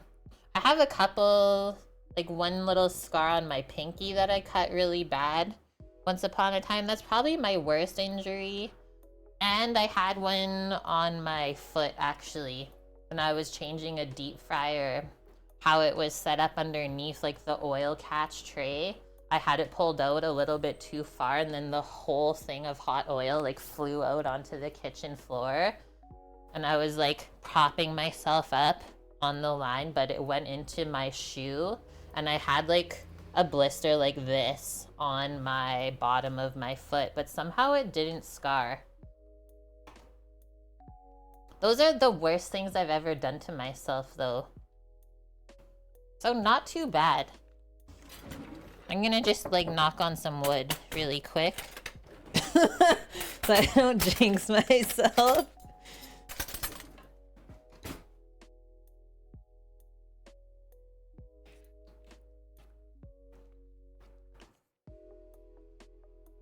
Come closer. It singed your beard and your arm hair? Oh man. That reminds me of the one time at the brewery we were having like a parking lot party. And so Sam and I we cooked 2 entire roast pigs in the parking lot of the brewery. And as we're lighting up the propane roasters for the pigs in like the middle of the night, right? Because you have to start them around like 2 a.m.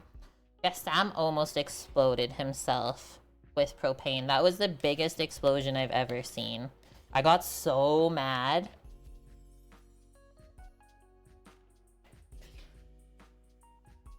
I think that's good enough.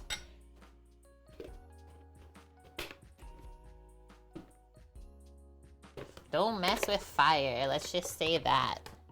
Okay, this is my multitude of herb container, how I've been keeping things packed. I got some yummy basil here that I'm definitely gonna chop and use up. I see this one side's kind of gross. Pick that off. And then some green onion. And then underneath is cilantro, which I think we'll use on tomorrow's stream.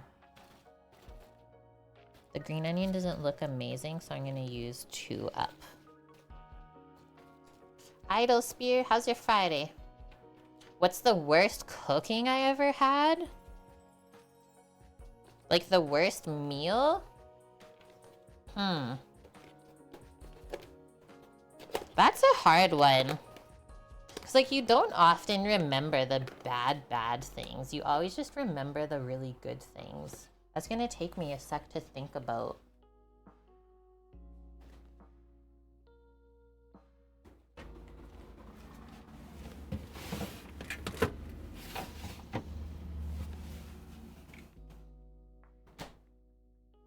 Probably like bad southern barbecue that was really dry. I haven't had that much bad cooking though, I will say. You're ready to get off work?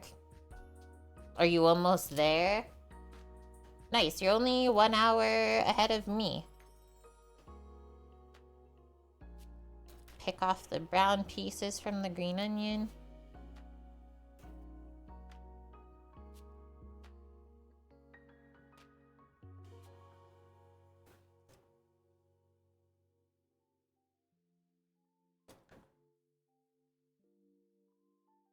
And then we can just cut that in half. It will be quicker to cut. 3-ish. Yeah, you are almost there then. Oh no, Mickey. Go help Dad. What's going on over there? Should drop a video of a Wisconsin fish boil. You'd be absolutely terrified. Wait, they throw kerosene on the fire? I've always wanted to do that. Like, I've seen adults and stuff do that when I was young, because I went camping a lot with my family. Like, I've seen a massive pallet, like, bonfire. But yeah, I've never been the one to dump the kerosene. And I'm a kind of a pyromaniac, I will say that. Both my brother and I. It's funny. So do nice thin pieces of the green onion so it mixes in nicely with the tzatziki sauce and the other flavors.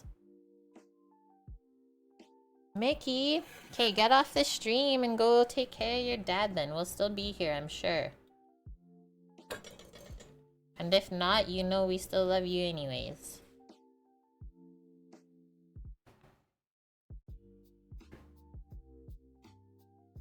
Worst cooking you had was someone's barbecue chicken breast. It was dry. Right, like, probably dry meat is the worst cooking. I guess I did have some pretty bad meals when I worked at that camp.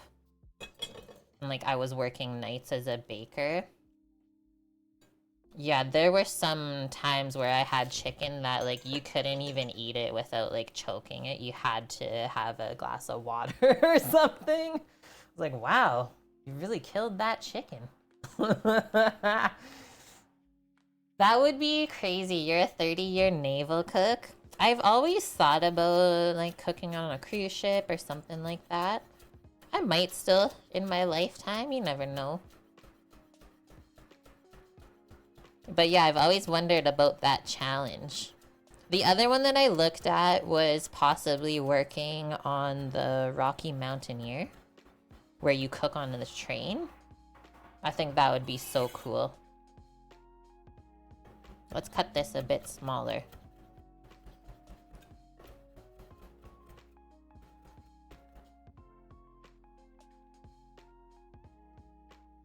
Never cook Lindbergh cheeseburgers. You had to throw away the pan. That's funny. I think I've had to throw away someone's pot before too. I forget what they burnt in it, but there was just like no cleaning it. We tried like for a whole week with different stuff. It did not come back. Caretaker, you've been lucky to not get too injured in the kitchen. You've burned yourself trillions of times, but nothing where medical attention was needed. Same here, right? Like, I probably should have gotten stitches on my pinky here, because it's kind of like, you see how when I bend it, it like clicks. It doesn't work the same no more. But when I went after work to the walk-in to get it checked, the doctor's like, honestly, you did such a good job bandaging it up that I'm not even gonna open it up for fear that it's gonna make it worse and be harder to like put it back together. So I was like, okay.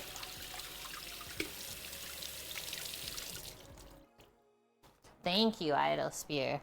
I'm so excited for this food today. Like salivating as I make all of this. Greek food is my favorite when it starts to get warm out. I always crave it. And like often you have most of the ingredients in the house. Like I'm someone that always eats cucumber and tomato and like has different sour cream, stuff like that. So now let's mix this. See what the ratios are looking like. Okay, there's a little bit of juice from the cucumber, but you saw our sour cream was super thick. So now we need to add in some salt and pepper. And usually I'll add a little bit of lemon juice as well, which we already juiced a bit for the hummus coming up, and I think that's a lot. So let's just pour a bit of that. It's juice and zest. I find a little goes a long way, because usually the yogurt's kind of tangy, so you don't need too much acid.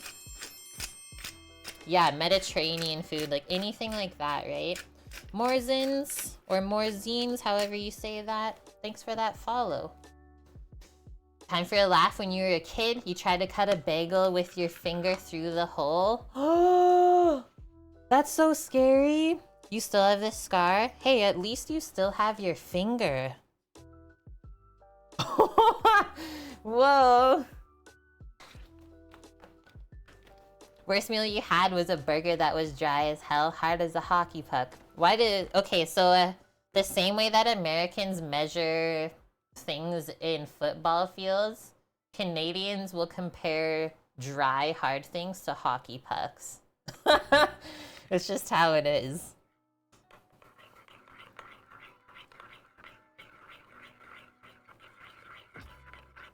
So we've come to the conclusion that dried meat is some of the worst meals we've ever had.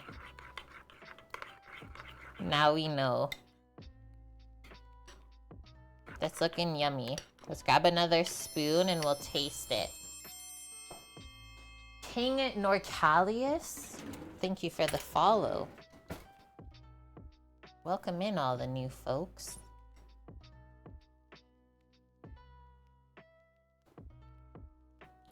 Mmm. It's seriously perfect. What the heck? It's like creamy, a little bit lemony, and then like as you're chewing through the cucumber and herbs, that just like flavors the rest of your mouth. I'm gonna let that sit before we add any other seasoning. But that is actually so good already. You learned that you can't eat at everyone's house. How's your Friday going, King?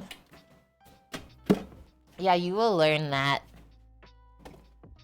I always laughed when we had potlucks once upon a time.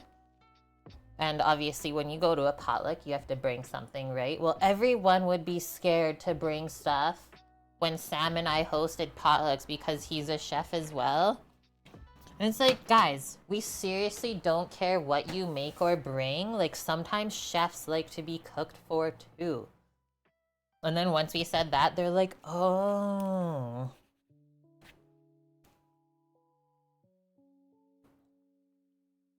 We always taste what we make here. It's important.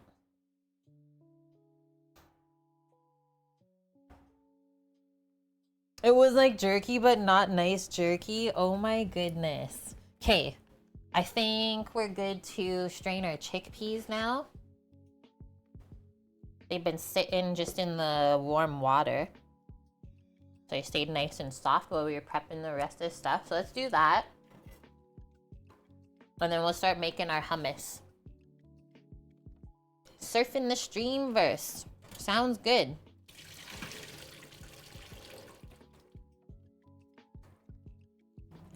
Well, if you like food or cooking, this is definitely the place for you. I cook on Twitch every weekend.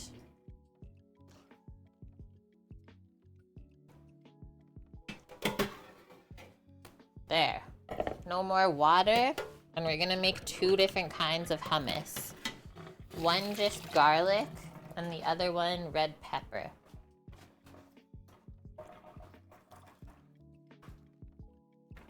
Perfect. So yeah, you could use canned chickpeas as well. But I've been on this blitz of using everything dried. Chickpeas, black beans, anything like that, and then just pressure cooking it. You will save money that way.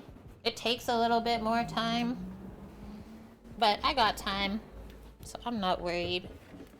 Just grabbing the food processor out. It's a bit of a beast. So what I was thinking is we'll just make a big batch of the garlic hummus and then scoop out a little bit to turn into the red pepper one. Totally, yeah. I always say, like, a good cook is always willing to learn new things. As soon as you start thinking that you know everything, that's when you'll run into trouble.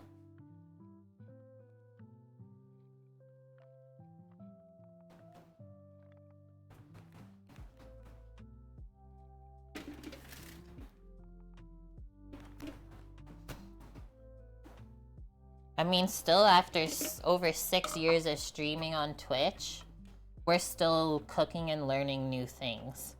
And I've been professionally cooking now since 2012 is when I graduated culinary school. But I was already cooking during school as well, right? So even after all this time, Still learning new things. And I think that's like the most fun part of it. Let's get a spatula.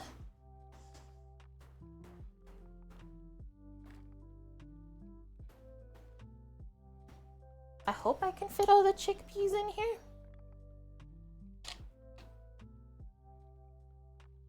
Should. Maybe I'll pour it the other way so you guys can see. I'll have to use my other hand to kind of guide them in here.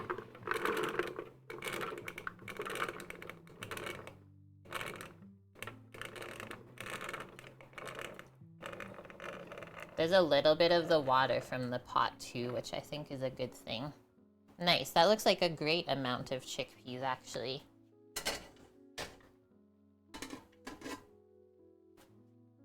I rinse my hand. And then now we can add the rest of our hummus ingredients. So we peeled 4 garlic cloves earlier. And then we also have olive oil, tahini, sesame seed paste, lemon juice, as well as some salt and pepper. I think that is the entire recipe. Best room in the house is the kitchen. I agree. I remember during family functions when we'd have like a lot of people over. Like I have pretty big family on both sides, so around 30 people. And my mom like would always be kicking people out of the kitchen. Like, why are you in the kitchen right now? Go somewhere else. But that was like the place to be.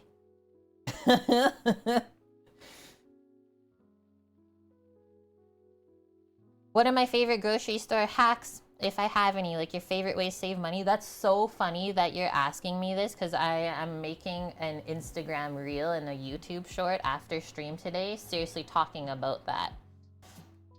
So some things that I do is I plan my menu out every week of what I'm going to be cooking. But before I even do that, I look at the grocery store flyers and the prices of everything to see what's on sale. And then I will base my menu for the week around what is on sale at the store, rather than just cooking whatever you want, because you'll spend a lot of money nowadays if you do that. Like I was talking with my husband yesterday and I was saying like I'm very proud of myself these last like 3 weeks or even the last month is I've only spent $300 on food for myself in the last 3 weeks. And like my freezer is still full of meat, which I think is amazing because like I don't really eat out or anything like that. Okay, the only thing else that we might need for this is some hot water if it gets too thick. So let's just watch for that. And then how much tahini do we need? So like 2/3 of a cup of tahini paste.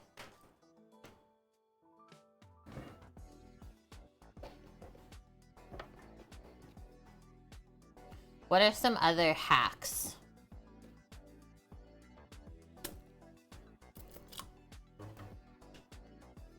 Buying bulk meats, like primal cuts of meats, and then butchering them yourself at home, rather than just buying everything pre-cut from the butcher or the grocery store.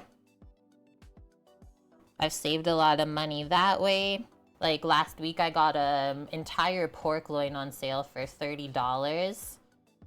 And the amount of meat that I got from that is insane. How many cookbooks do I have? Let's just say once upon a time I stacked all my cookbooks up, like just stacked up in a row like this, and it was like taller than me. I have a lot of cookbooks, but they're all in a storage locker. Just don't have any room to keep them here because we're living with a roommate and I don't want to take over his entire apartment. And he also has an entire bookshelf worth of cookbooks too because he cooked once upon a time. Let's start with this amount of tahini. We could always add more. And this is like so good, the flavor of it. It's very nutty.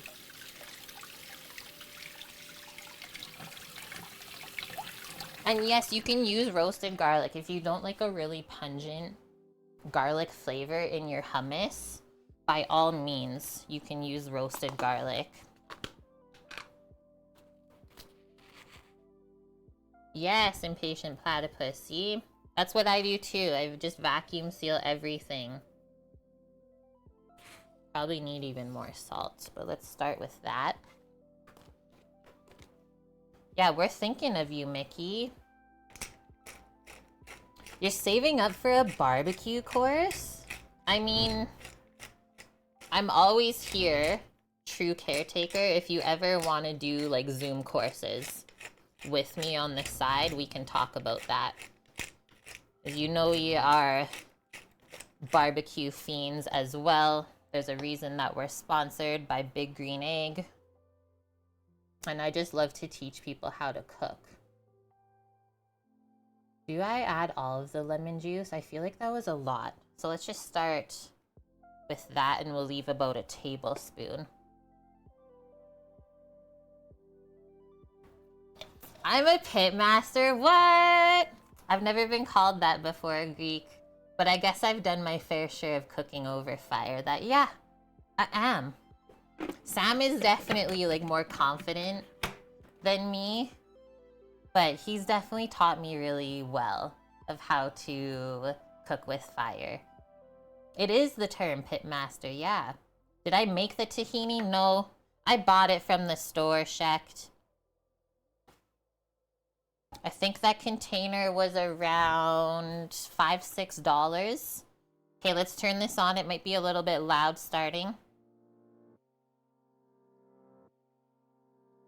You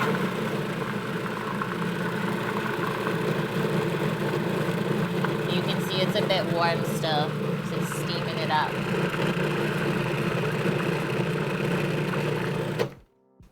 Let's check, because I think we gotta add a little bit of warm water. It is mixing up though. Okay, let's keep it going, and then I'll grab a container with some warm water. We can add a bit.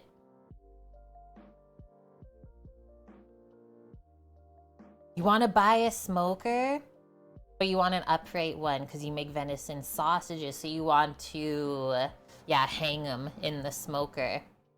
There's so many different types of smokers. Like, I'm not saying some are better than others for sure. You just have to pick which one is right for you. That is really it. Just get a small glass with warm water.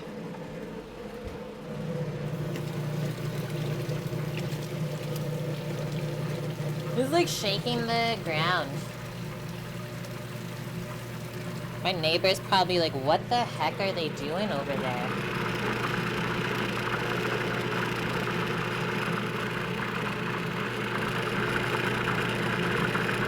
It helps. I'm gonna do some more olive oil.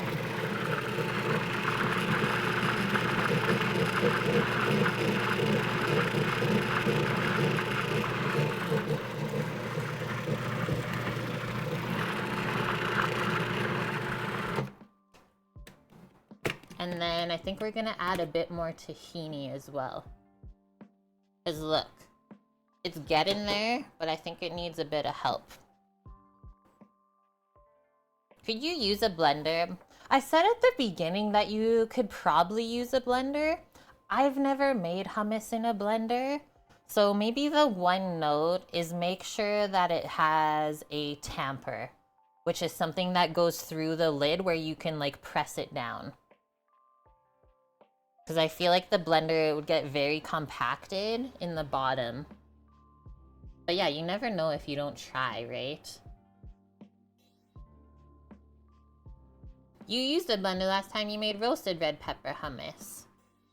Well, there you go. And probably easier when you make the roasted red pepper hummus because there's a little bit more liquid from the veggies in there rather than this just being straight like chickpeas and stuff, right?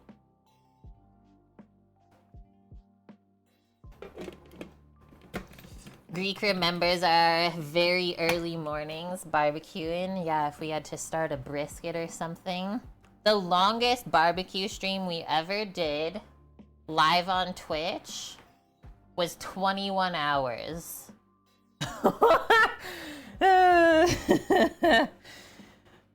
Okay, thanks guys for saying that. That you can use a blender to make hummus. Now we know.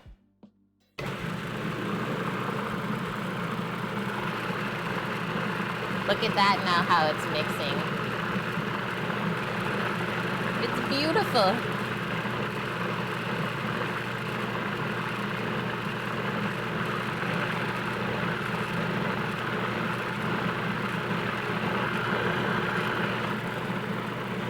I'm adding the rest of this water.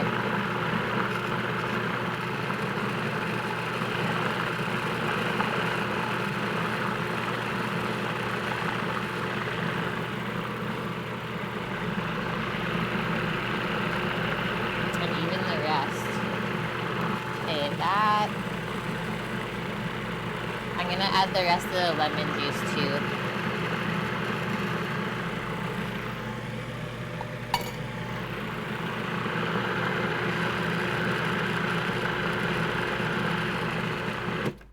Let's see now.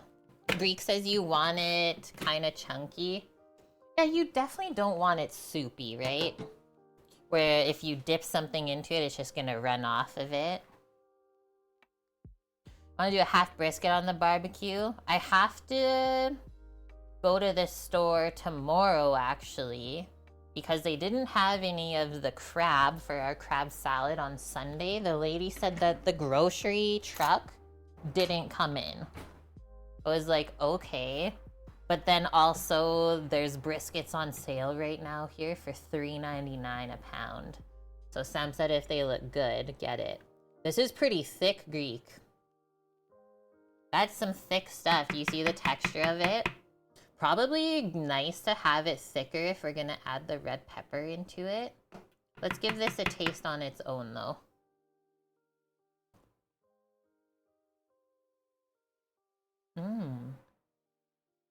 It's nice and hummusy.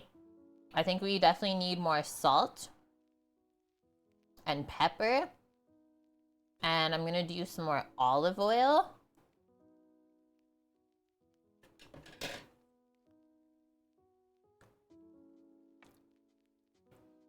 I don't think we need any more lemon. And I think we're okay on the tahini, because it tastes pretty nutty already. And yeah, a half brisket. A lot of stores, or actually not a lot of stores, but some stores will sell you like a brisket cut in half or just even pieces of brisket. But often here we'll just cook an entire brisket and then make sure we have enough people that we can feed it to. So there's not too much leftovers. Blondie, how are you doing? Yeah, where's the pita chips, right? Okay, we'll add that. Some more salt, because that will bring out more flavors, right? If it's lacking salt, it's gonna taste a bit dull. You usually just get the flat. See, I would get the point if I was making a half brisket, just because it's fattier. So it'll be a bit more forgiving. Whereas sometimes the flat can dry out a little bit. Just doing a little bit, like a very small amount more of water. Trust. Trust. That's what they sell, is the flat? That's so weird. I wonder if they're taking the point then and grinding it up or something. That sounds amazing, Greek. Enjoy your swim in the lake. Ugh. What a life to live in BC.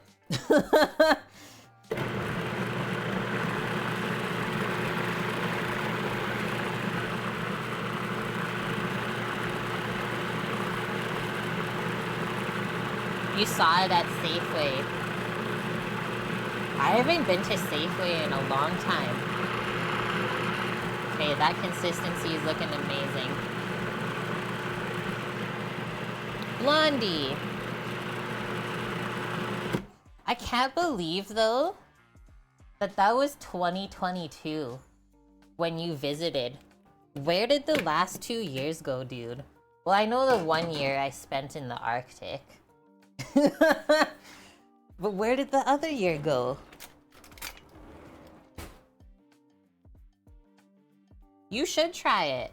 Yeah, if you don't want to commit to an entire brisket, because that is so much meat, you can slowly cook it in your oven, do a brisket roast, and it's still super delicious, even if it's not cooked on the smoker. This looks great, guys. So keep in mind as well, I always kind of say with hummus, it's gonna firm up in the fridge too. So you definitely don't want it too thick.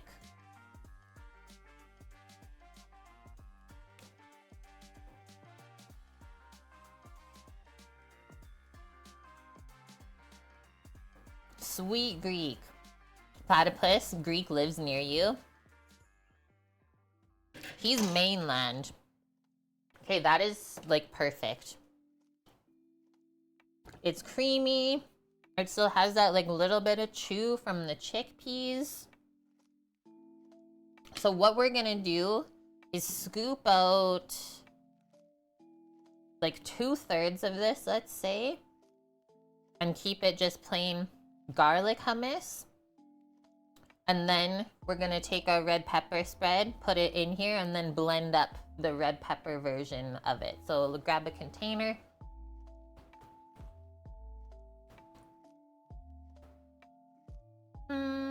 I think just in a liter container would be good.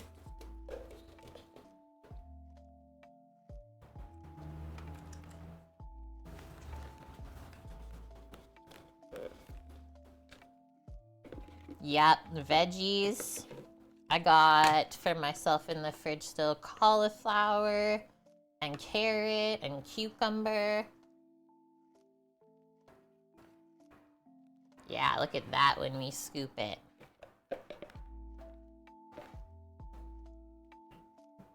I have to go on my tiptoes to even see in this.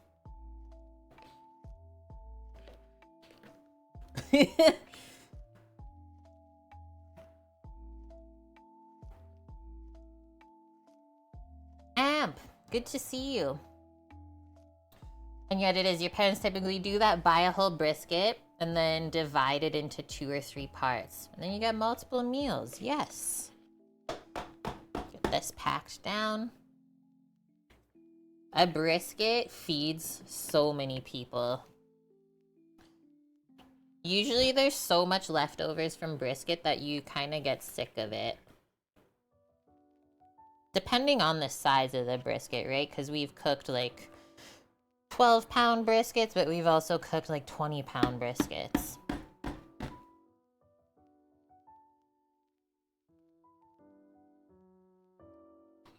That looks good. And see how when I smooth it, it actually smooths really nice? That's what we're looking for. Just gonna clean up that edge for the lid. Give it a nice little swipe in there. And then we'll save the other container. It is a little bit warm still, so I'm not gonna cover it with a lid right away.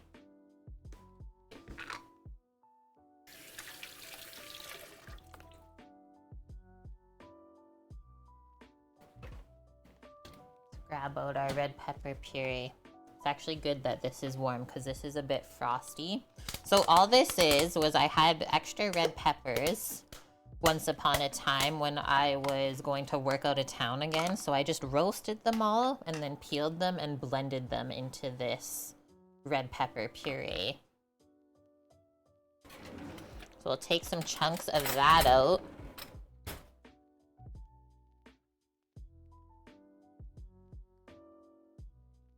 Two 1-gallon jugs of Capri Sun.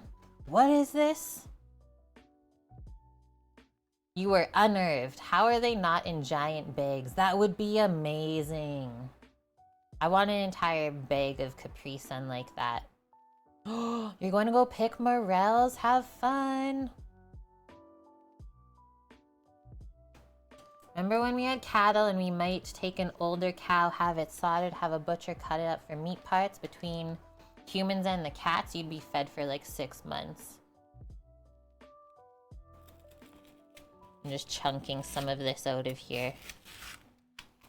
An entire cow can feed so many people. Ah, I just broke the container. You know, plastic versus metal. The metal won.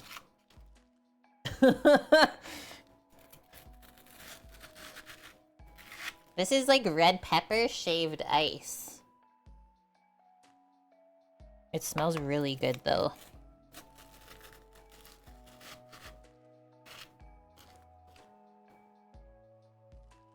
I didn't think I was gonna use all of it, so that's why I didn't fully thaw the whole container. I was planning on using about half.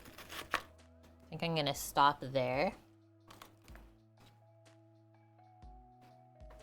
You don't get the allure of oxtail as a meat dish. Did you have it recently and you're like, what the heck is this? I like it. I think it's quite like unctuous and fatty and rich if it's made right. But sometimes there can be a lot of waste depending what animal it came from, right? There's sometimes a lot of fat, or the bone is like quite large in the tail depending on where it's cut from. Right? Oh, give me some osso buco right now. Yeah, if anyone wants some red pepper sorbet, I have it. This is sweet bell pepper puree. It's like the cattle version of chicken wings. I've never heard that variation of it. I love it though. All of our palates are so different, right? So we're gonna taste different things and the textures might be good or they might be weird for us. Let's blend this. Turn it orange. Where did it go? It's still yellow.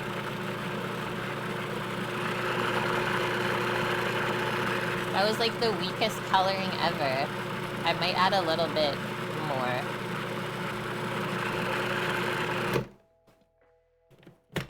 I totally thought that would like really turn it orange. It just went a little bit darker.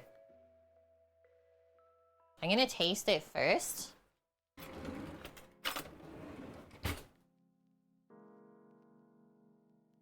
It's still really nice and thick.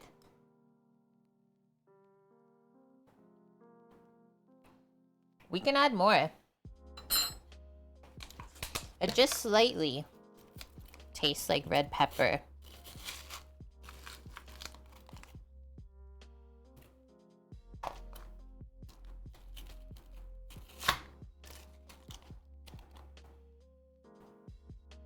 That'll do.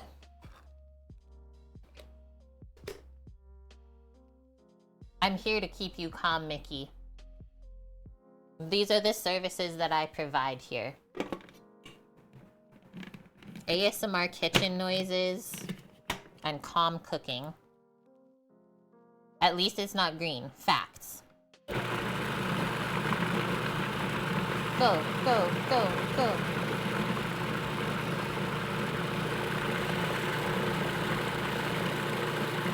I see the chunk is still floating around in there.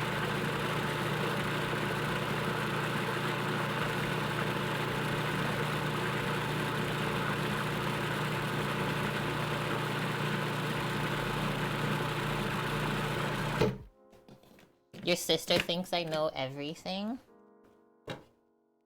I try to know a lot of things. Just when you guys ask me questions, at least I can answer them. Okay, so the color changed a bit. It's hard to tell, but let's do it this way. The regular, no, you still can't really tell, even if I hold them up together.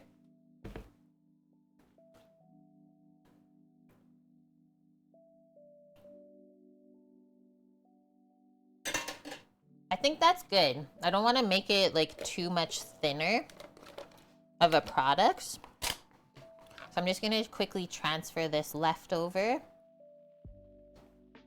into a container that's not broken. Sometimes I don't know my own strength.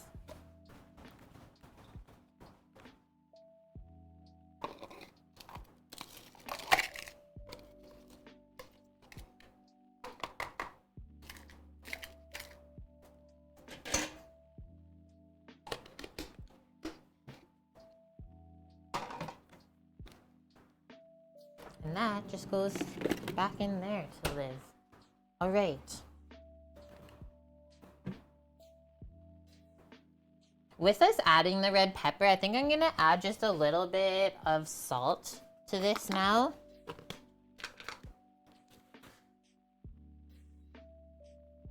Not too much. Give it one last blitz and then we'll scoop it. And that's 2 hummuses complete. Because I've been watching the price at the little hummus containers at the store, and I think they're around $6 or $7 now for that small amount. I was like, that's not gonna happen. I'll just make my own.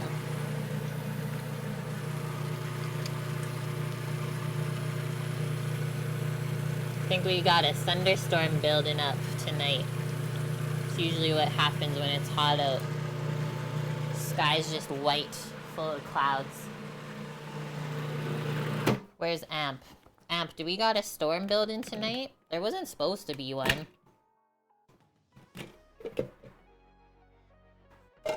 Alright. Calling that done. Take this away. Hummus? Why? Because it's good for you. Plus, why is it bland? If your hummus is bland pea mush, then someone didn't make it right. Hummus because it's a cheap vegetarian protein source that's an amazing snack with fresh vegetables from the farmer's market and pita and chips and crackers. I think the list can go on. You can have fun though watching novice cooks. True. True.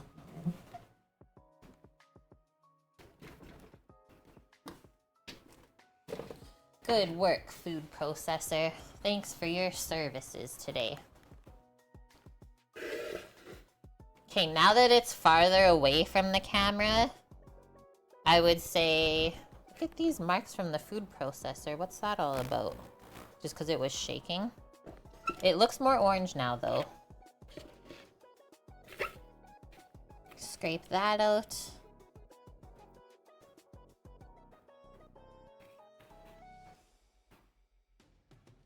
Mish? Is that a mishi?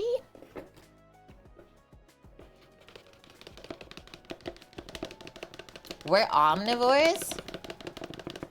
Why are you coming in here like that today? Did you have a bad day or something, goat farmer?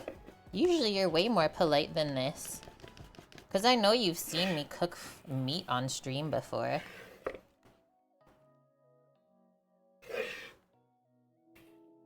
You're just trying to stir stuff up?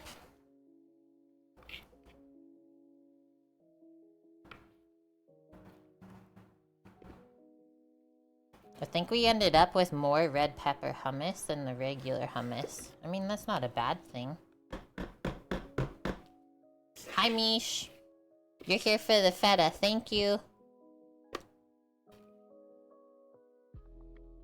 I was saying earlier, the one Greek spot at the farmer's market that does like homemade pitas and all these dips.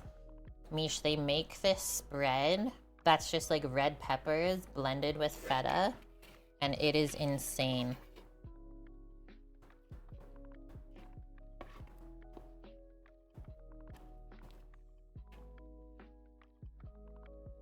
You're not having a good day? Well, please don't take it out on me. You know we're all fighting our own battle. I'm here to make your day better, but not when you do that. I accept your apology though, thank you.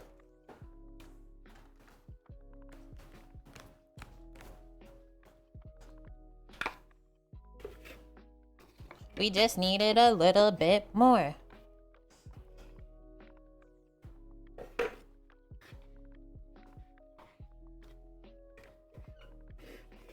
This is gonna feed me for like at least a week.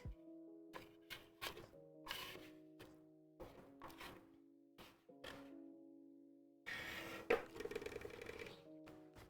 think now I'm safe to take this out and it won't fall out. So then we lift that up, scrape all this off. As much as food processors like help us out to make the thing, it takes a little while to get them all scraped of the food. Because you don't want to waste any of it. Put that into water so it soaks. I'm just a mess now. It's all in good fun though, right? You're allowed to make a little bit of a mess when you're cooking, as long as you clean it up after.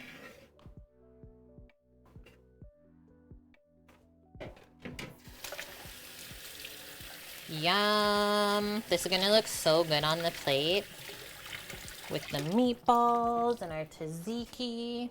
And then next up we're gonna make our tomato cucumber salad, I think. It looks like peanut butter. I mean, we were saying in a previous stream, okay, now you can kind of see the color difference, right? Someone was like, what if I don't have tahini to make hummus? Was it you, Mish, that said peanut butter? I forget who it was, but we were just joking. We're like, oh, just use peanut butter. Don't use peanut butter, guys. That would be probably pretty weird. There. We're all evened out.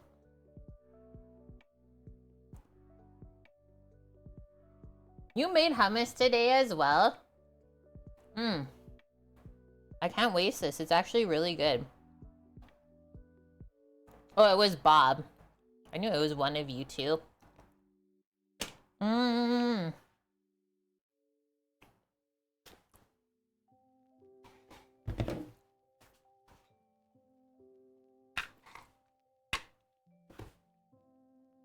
I still gotta put away the tahini. I think that would be an interesting flavor. Super green hummus. Or the other way that you could do that is blend like parsley and blanched spinach if you wanted to make it green, but didn't want to change the flavor of the hummus too much.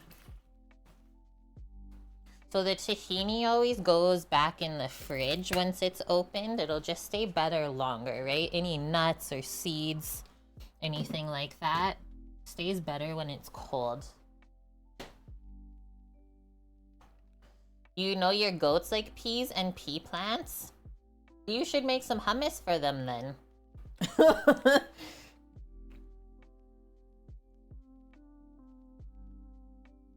3 hours waiting for the ambulance for your dad, Mickey? Oh my gosh. Is he gonna be okay? Oh, it kind of is, right? Like a falafel dip. It's basically made of the same stuff. Okay, I'm checking Discord because I know some of you posted stuff in there. Mickey's cute ducks. Thank you very much, Mickey. Nice, Mish. You made couscous. I was gonna make couscous, but then I wanted to use up my quinoa first instead of buying couscous. That looks so yummy. I love your pickled red onion on there.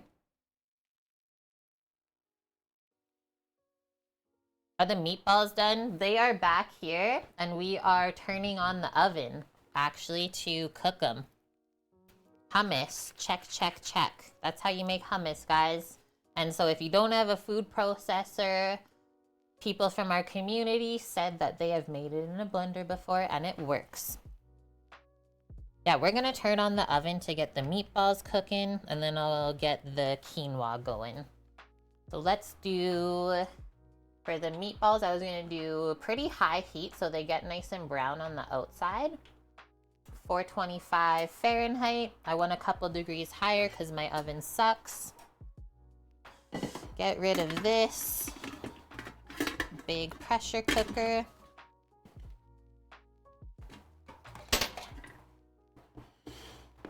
And then we're just gonna make a small pot of quinoa. I believe it gets cooked with some chicken broth. And then we just mix in some lemon and herbs at the end. Let's check. The pickled red onions turned out good. You're glad you made a huge batch. I still have a really big batch in the fridge too. I think we're using them tomorrow on stream. But yeah, for those of you asking, these are the meatballs that we ended up making. I just followed the recipe to a T. And they're all beef, but she said that you could switch it out with a little bit of pork or lamb too if you wanted to cut through the beef.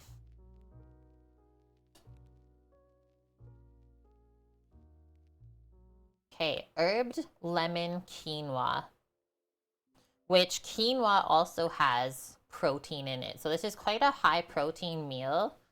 And that is going to keep you satiated longer. Anytime you have protein and fats, that's going to help you feel fuller longer.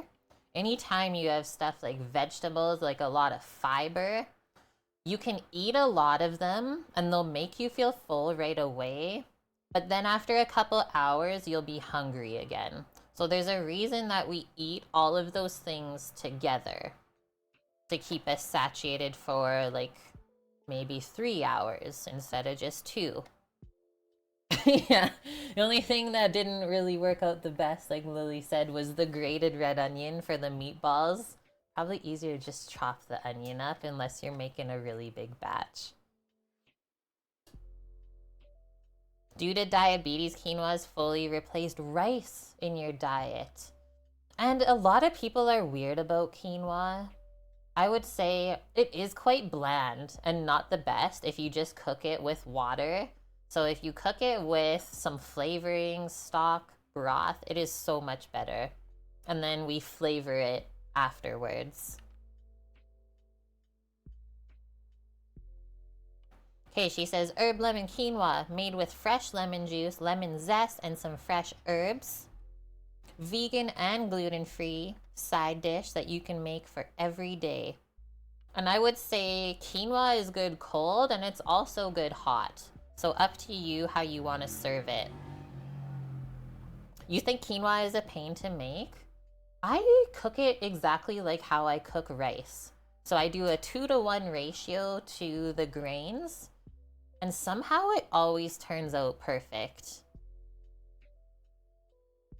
But I will say I have to definitely watch the quinoa a lot closer than what I watch rice when it cooks.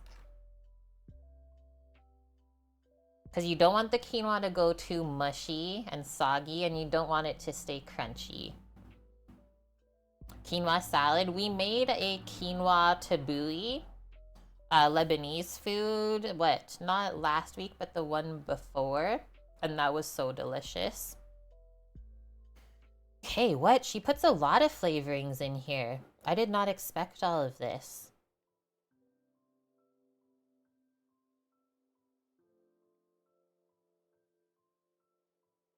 She did shallots chopped up. I'm not going to put any onion in there because we have lots of onion already in the meatballs.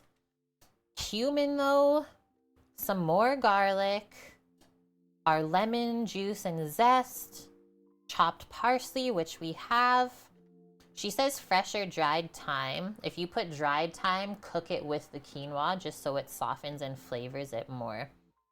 And these two things I'm not gonna add. Our optional is almonds and radishes. I'm just keeping this a lot more like Mediterranean themed. But if you guys want to add those, I think it would be delicious for crunch and texture. You can never have too much garlic. We do say that a lot here, but I have found the limit to garlic only a few times. It was still edible. But yeah, you definitely feel like a vampire if something is like really pungent with fresh garlic. It's like when you talk to people, you go like this.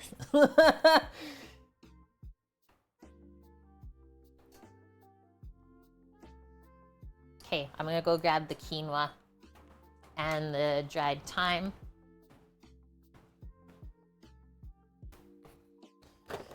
And I think we'll just flavor the water with some vegetable bouillon. And I think we'll put a little bit of the cumin in there too. That'll be good.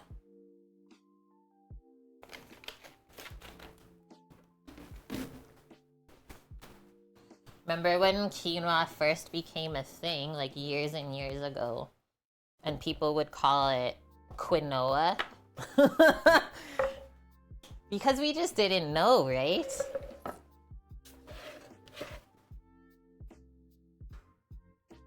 Tomb needs more garlic. I so wished we made that one stream. But it was seriously good made by someone else too. Let's get a small pot. So once we have the quinoa on the stovetop, then we'll put the meatballs in. And then our last thing while everything is cooking is we just have to quickly make our cucumber tomato feta salad. Really easy. I'm gonna do a cup of quinoa. And then we'll need 2 cups of water or whatever liquid you want to use.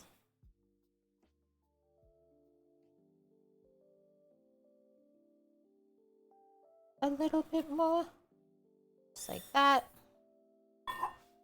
I still have some. I'm trying to use this up and it's just not possible.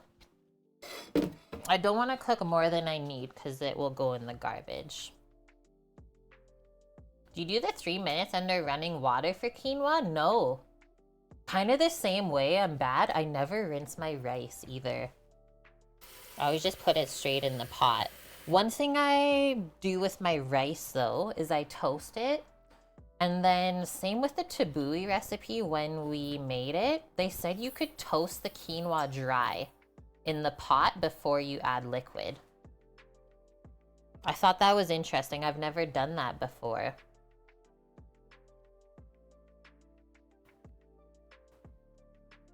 What did I say, Mish? You call it that in Denmark?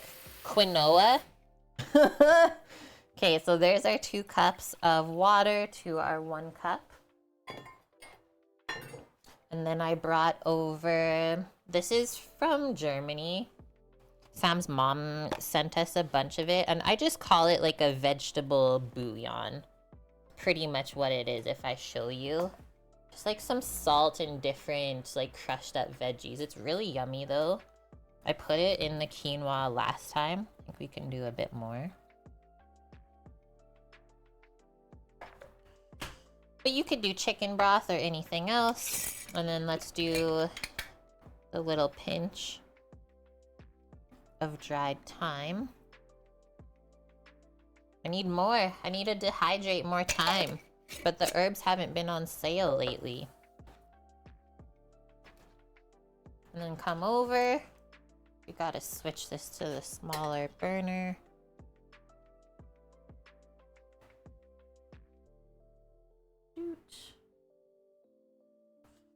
And we'll pop that on medium heat. And I always put the lid on to help it come up to a boil. And then we can also just give a little stir.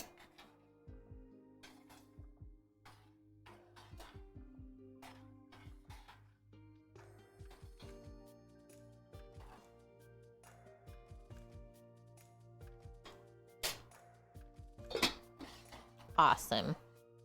And then once it's boiling, it usually takes around 10 minutes or so. Around the same amount as rice, maybe a little bit quicker. Yeah, you need to wait for the right time of year. Thank you for the dad joke, I appreciate that. All right, marking quinoa off the list. The oven's not quite hot. I don't want to put the meatballs in early and then they come out looking gray instead of nicely browned. Cumin can stay here for the quinoa at the end. Put these 2 things away. Same with the dried oregano. And then we'll make our tomato cucumber salad. I know, Annie's not here, so someone has to say the dad jokes. It's true.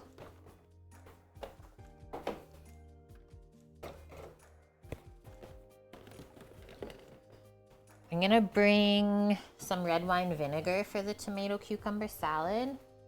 And actually, maybe keep the dried oregano.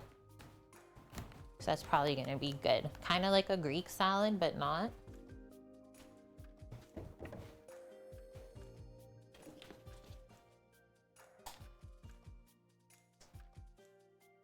Put our one small container of hummus in the fridge. Okay. Cukes.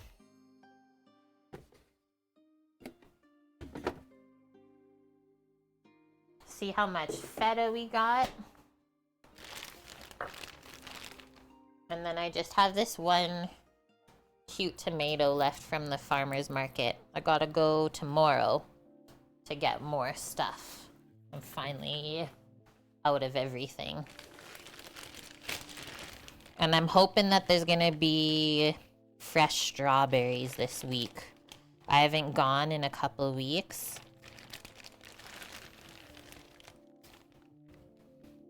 That should be good. Maybe I'll grab this straighter one because it'll be easier to cut.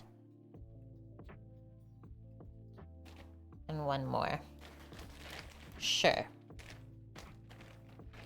And then keeping them packed in the fridge in these cloths really helps them stay fresher longer. I do that with my herbs too, and it really makes a difference. Also gonna grab a lemon out still because we need it for the quinoa. Let's wash our veggies.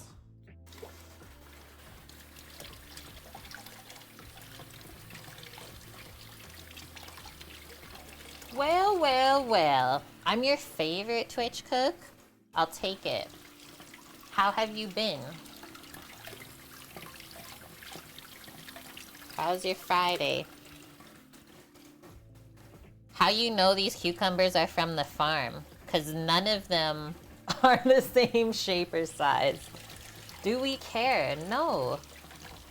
What do I have to say for myself? I say that I am a strong, independent woman. No one can mess with me. That's what I'm saying.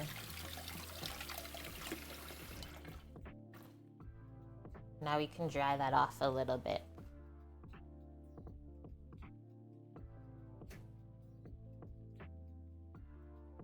Yeah, that's right, checked. These are cucumbers that recognize their individualism. They're allowed to be themselves. It doesn't matter their shape or size, how they look. Went to the farm store today, bought some eggs, ice cream, yogurt, garlic, cheese, and mustard. They make their own mustard? That's amazing. I was laughing at the grocery store yesterday because the grass-fed yogurt is now less expensive than just like the regular box brand yogurt. So you know which one I got. I was like, how is this possible? This is amazing. And it's so delicious. And I still have to buy some farm eggs. And I also want to buy farm cream if there's strawberries. Because strawberries and cream. Just that with a little sugar and vanilla. I'm in. Thanks, Idle Spear. One of them better have skincare though. The cucumbers. Hi Cookie, how are you? Where do I even want to put this bowl? There we go, that's better. Not the mustard, they don't make it, but it's a good quality one. I believe it. Farms usually have the best stuff. Okay, so we're gonna cut this stuff pretty small. Probably this one, I'll just quarter it this way. And then cut back across. We'll make nice little cubes.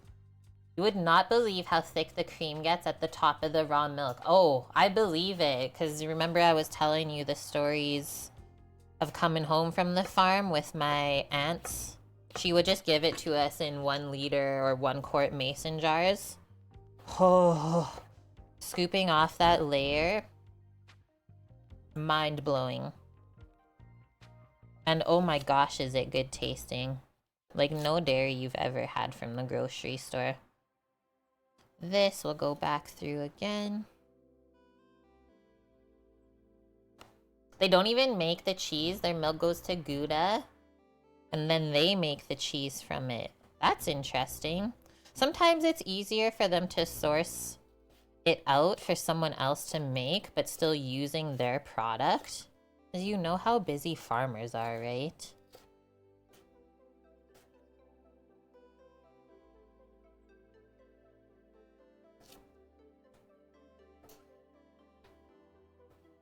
Practicing a little bit of knife skills today.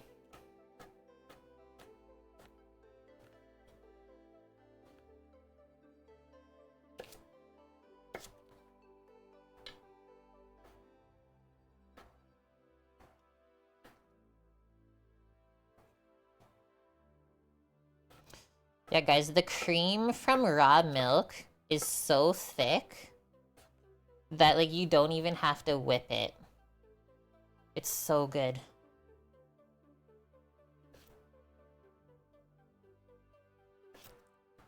And then I remember as the cream would get older in the fridge, then my mom would just let it turn to sour cream, and then we'd use that up.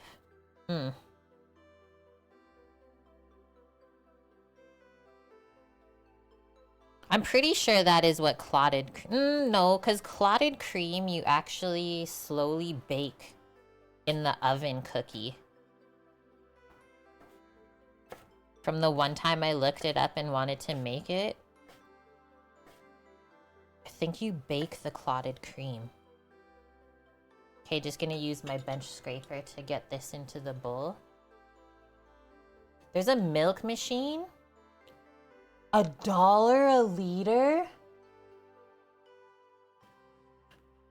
Yeah, the one like farmer's market online that I can order milk from, it's $7 for a 2-liter jug of just organic milk. It's not even raw. Oh, and Cookie, have I talked to you about the raw milk thing here? Because I asked some farmers in BC, because I know they keep getting asked about raw milk. And so we had a little chat. And she says it is completely against the law to market any sort of raw dairy in Canada. I have heard, though, that in Quebec, it's a little bit different and you can find it there, maybe even in Ontario because of close proximity. But yeah, as far as BC goes, they can't even sell it where it says not for human consumption.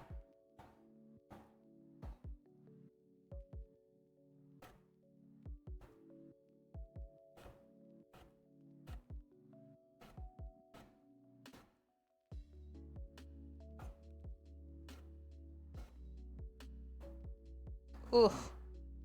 It's getting soft, but also I need Sam to sharpen my knife when he gets home. But it's legal to bring it back? Probably because it was not purchased in the country, right? So then at that point, it's on you if you get sick. What do you want raw milk for? It's way better for you than pasteurized milk. All of the nutrients and stuff aren't fully cooked out from the pasteurization process. So a lot of the milk fat and all the good like sugars for you that should be in there are still in there.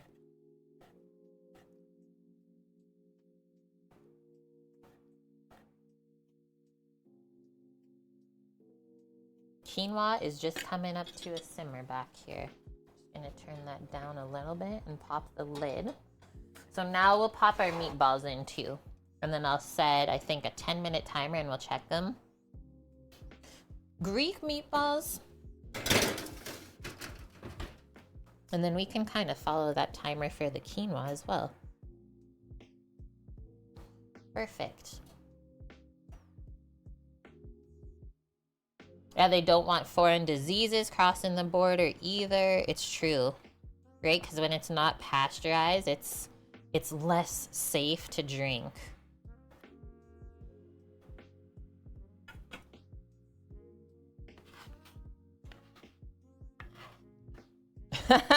Yeah, you'd have to get your own cow. That's really it. That is actually what the farmer said. She's like, if you know someone though, maybe you can get it. But she's not gonna give up her source for fear of someone like reporting it, right? So if you have family or friends, of course they are gonna do that for you.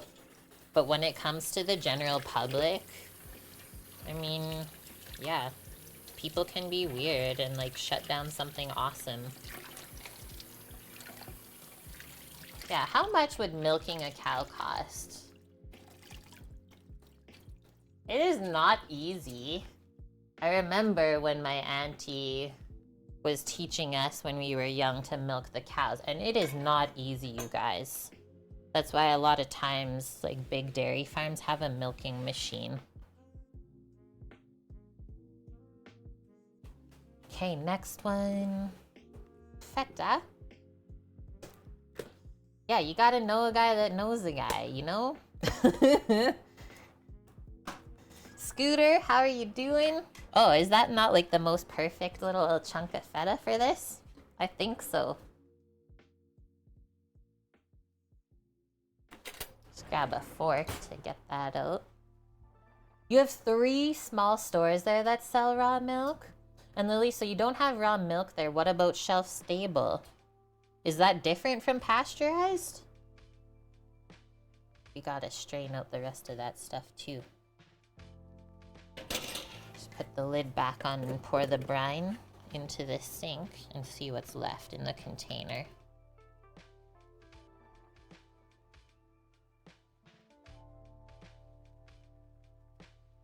Yeah, no raw milk allowed, because then that would solve so many health issues. I'm definitely a believer of like the less a food is tampered with, the better it is for you. The closer to the actual source that you can get it, for sure, the better it is for you.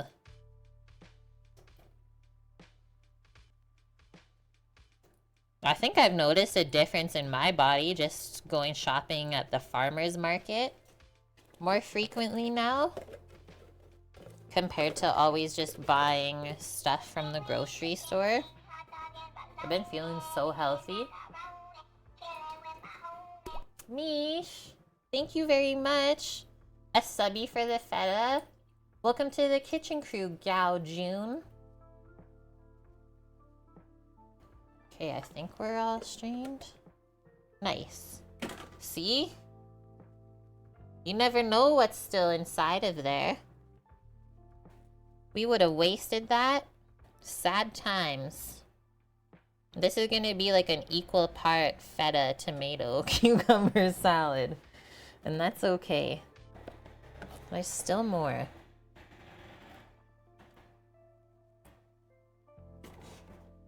Okay, now my hand's dirty. We're gonna crumble it.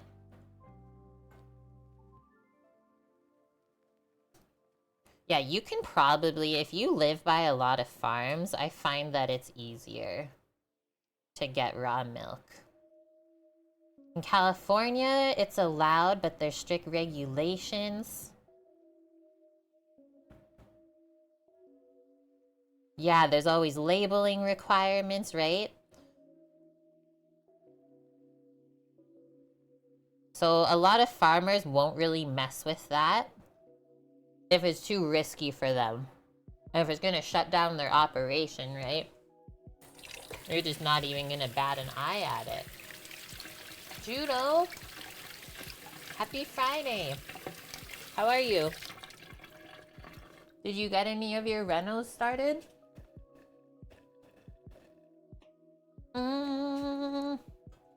This is good.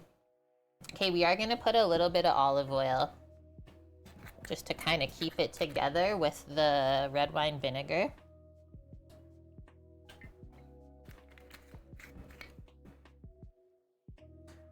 Pasteurized but shelf stable, meaning it's not stored in the fridge. I've never seen that at all.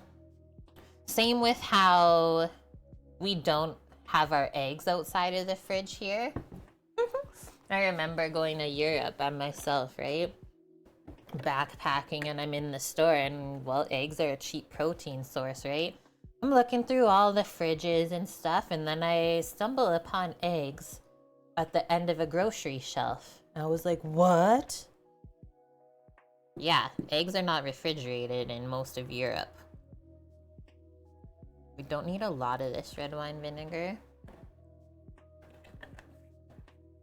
because we're making lemony quinoa.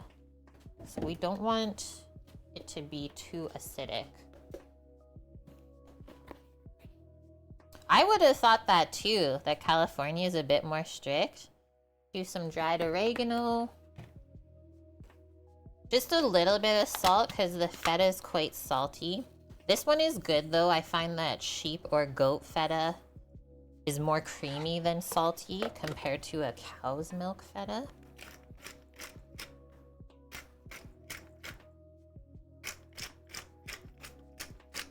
I didn't want my pepper grinds to be too big.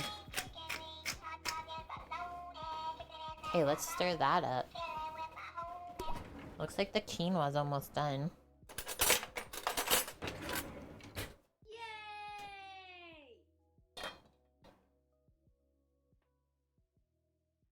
Who's this?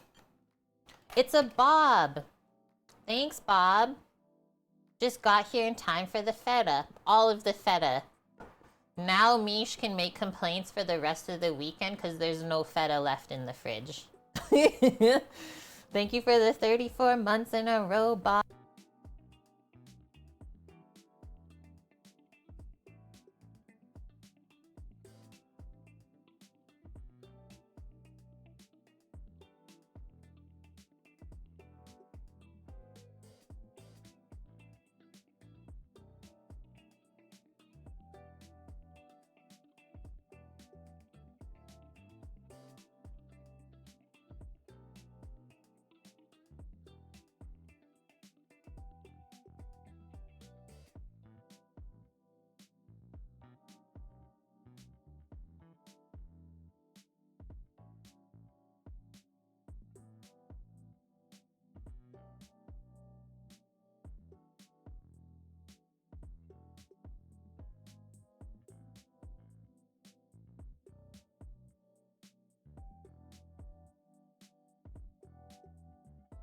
Hi, hello, it's me. Oh, we just made it. Literally. Oh no. Kel's Art, thank you for the follow. Welcome in. How was your stream? And what kind of art things did you get up to today? You're Canadian too? Hello from a fellow Canadian. I'm just putting my mic pack back on because it ran out of batteries, even though it was 2/3 full this morning. We made it! And we are just about to mix up our tomato cucumber feta salad. But first we're gonna pop over to the stove because I don't want to burn our quinoa.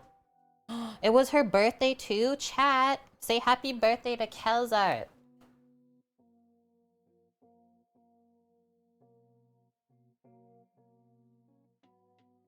I live in Alberta. Where's our other Canadian from? Okay, this is what I was talking about. You gotta see if there's any liquid underneath. Okay, there's a little bit of liquid in the quinoa still. Usually I give it a little stir when it's close to being done. But we'll pop the lid back on. And we actually only have about 30 seconds until we check our meatballs. You got lost along the way? Welcome, it's okay. Good to see you. And hi Hoodaz, I don't know if I saw you earlier.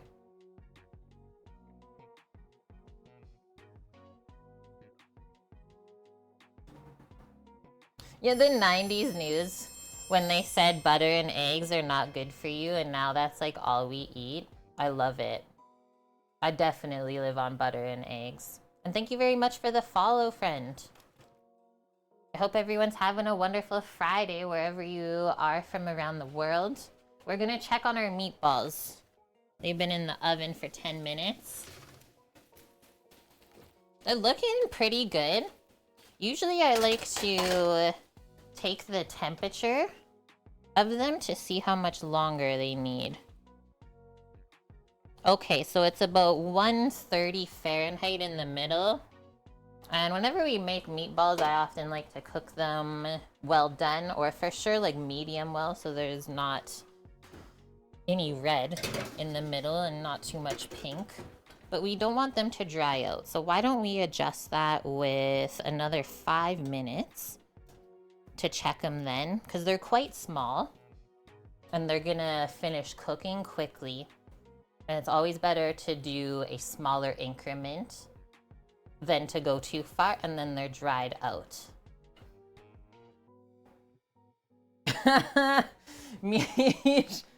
What is Shecht saying? I love it.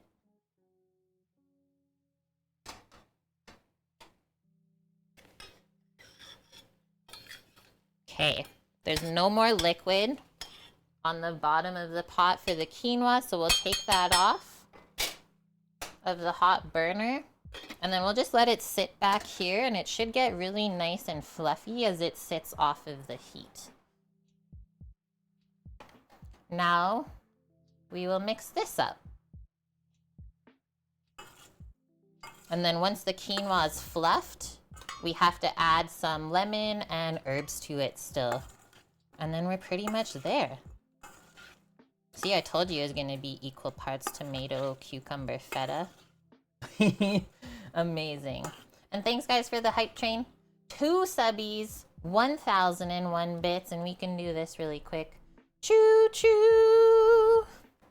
For all of you. That was such a good chew today. I've actually been practicing a little bit of singing. Not saying I'm a good singer. I've just been like, I don't know, exercising my voice. Testing it out. You never know, right? There's nothing you don't love in this meal. This is probably one of my favorite meals. Let's try this.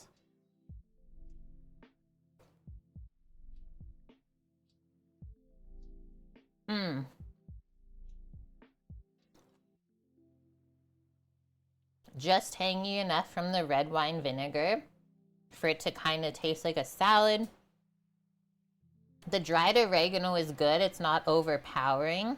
Because you still want to taste the freshness of the veggies. And then the feta just adds this nice creaminess. I can't wait to eat that with the meatballs.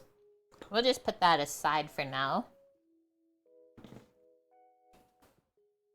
Here, we'll bring the quinoa over as it's cooling so that we can add the things to it.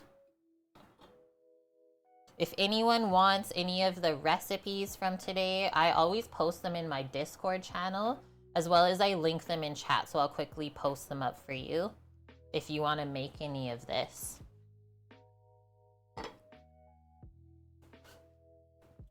Okay, we're gonna wait to add the parsley just because this is really warm and we want it to stay nice and fresh and green. But we can add our little bit of cumin that's supposed to go in here. And when you add flavorings like this to something warm, same with like potatoes or pasta, if you're making pasta salad, it will absorb more flavor from that little bit of heat. Grab a spoon that we can use to mix the quinoa. And I'm just doing a small amount of cumin because it's quite strong. I didn't expect this to be in the recipe, but I think it will be yummy. Add a little something extra. And then they did say lemon zest and juice, so I'll just give that a rinse since we're zesting it. Yeah, like I'm instantly smelling the cumin now, just because it's a little bit warmed.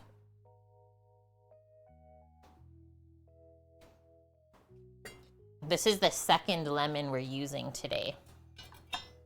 We've already used one entire one to make our hummus.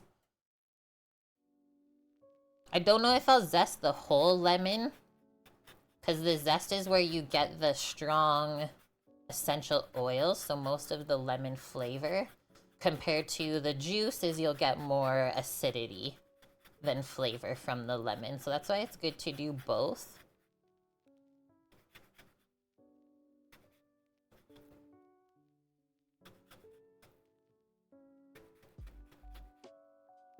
That looks good.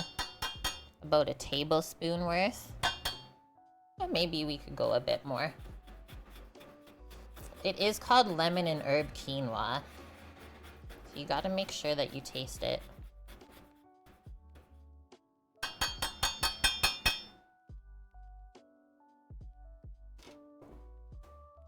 Roll this to loosen the juices. And that is our 5 minutes already. That's how fast it goes. Just gonna take a peek at the meatballs one more time. The way that they're sizzling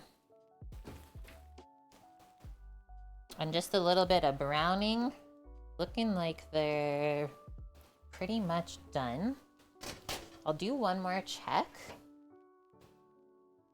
with the thermometer. I usually go for the biggest looking one, right? Because that'll take the longest to cook. Nice. It's at 162. So if we let those just rest on the sheet pan, the carryover cooking will finish it. If you want them more browned, the other option she gave us is to dredge it in flour. Dredge each meatball first. That was hard to say. And then you pan fry it. But it's much cleaner to just bake them in the oven rather than frying them on the stovetop and then having the grease splash everywhere. Also, it's quite warm here today, so turning on the stovetop versus the oven, I don't know, I find the stovetop heats up the house more than just doing quick bake in the oven. I'm doing a lot of Greek cooking. I love Mediterranean food and Greek food. So now we'll squeeze the half lemon in there. And then we'll mix that, and hopefully it's cool enough we can mix the parsley in too. I wish my neighbors were nosy, because I would like so feed them.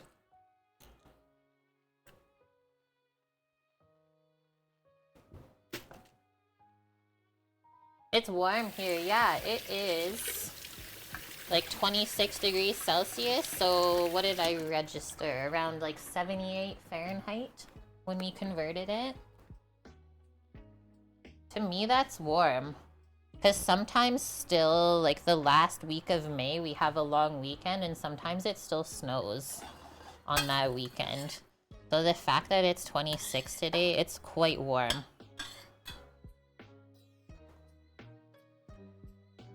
Sam's favorite quinoa salad. He would eat it. He would eat it if I make it. I think I'm actually going to post up just like a little flyer on our community board downstairs by the mailbox, kind of the main building area, and see if anyone needs any meal prep services or help with cooking. I know there's some older people in the building as well that I think could use the help, right? And I'm really good at grocery shopping and saving money. This smells amazing. Okay, so we added a little bit of vegetable base into the water when we cooked this, but let's taste it first before we add any more salt.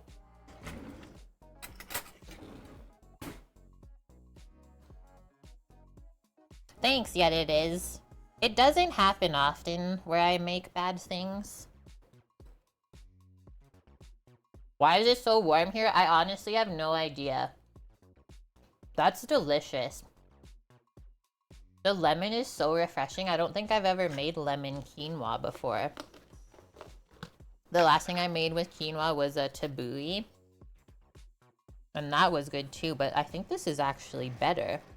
So just a bit of salt. And then I'll do a little bit of pepper. And we're gonna start plating. One thing I'm gonna just quickly do is set up my one camera so that I can take a video to post on social media of our plating. Because everyone's been really enjoying that. You love couscous? I was gonna make couscous today. I was thinking lemon couscous. But I still had extra quinoa, so I'm using that up first. It smells so floral. I can't get over it.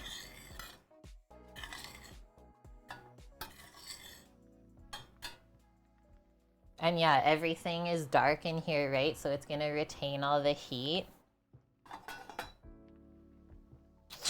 Where do I want to leave this? I think I'll just leave it over here for now.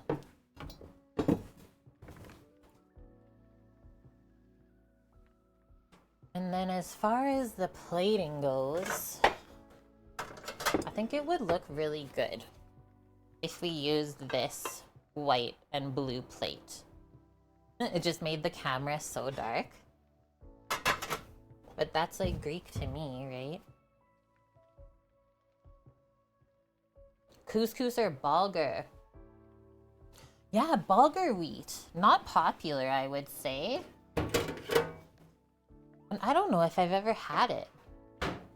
Yeah, Sambo's still gone.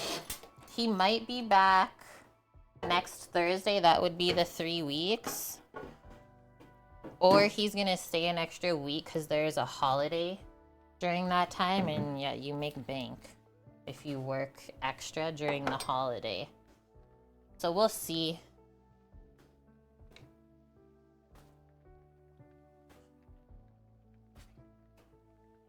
Dun, dun, dun.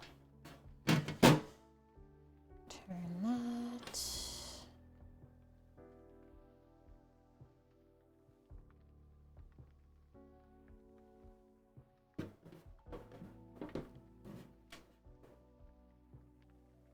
Video. Check. Okay, this is gonna go right here. Don't mind where I put this for you guys. You can still see it. Just center in my video.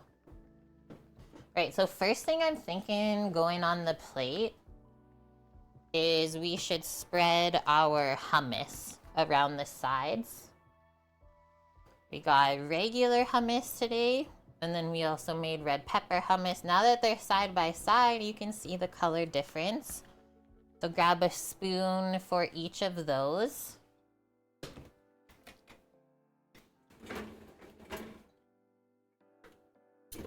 Sambo is the happiest bear you'll ever meet. It smells really good and fresh in here. Okay, so the regular hummus, you can see it created a little bit of a skin as it was cooling off. It's definitely way thicker. I might actually scoop this one with like a sort of ice cream scoop and just put a little mound of it, and then we'll swipe the red pepper one. As much as everyone says to not play with your food, it can be fun. Like that.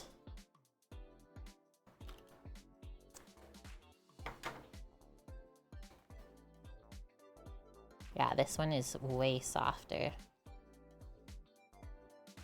You can take that beside, and then just take your spoon, give it a smear, like that. Next, I'm gonna come in with the quinoa, kind of use that as a bed.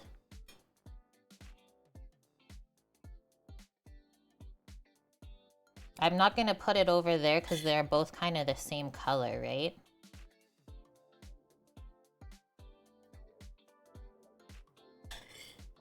Maybe a little bit more.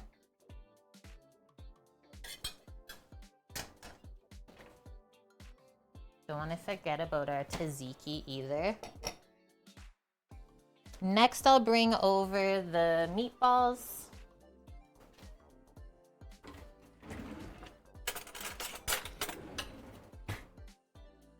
Put a pile of those on.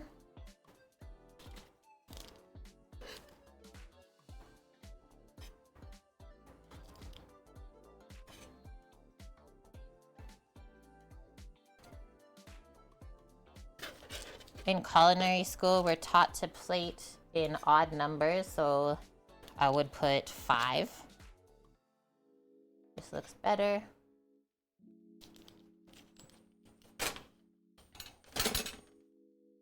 Before we put the tzatziki, let's add some color into the plate. You guys are so hungry now. How do you think I feel the whole time when I'm cooking it? Kind of lay it on top of the quinoa is what I'm thinking.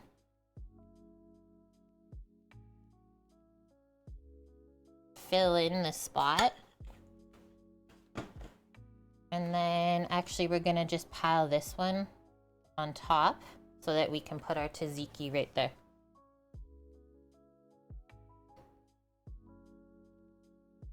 Oh no. I dropped it on the meatball. It's okay, don't worry. Load that up because I love this sauce so much.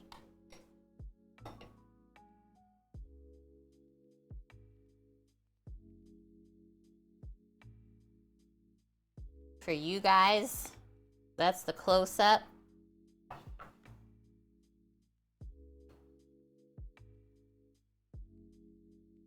I'll show you in this camera too, just because the lighting's a bit off today. Yes.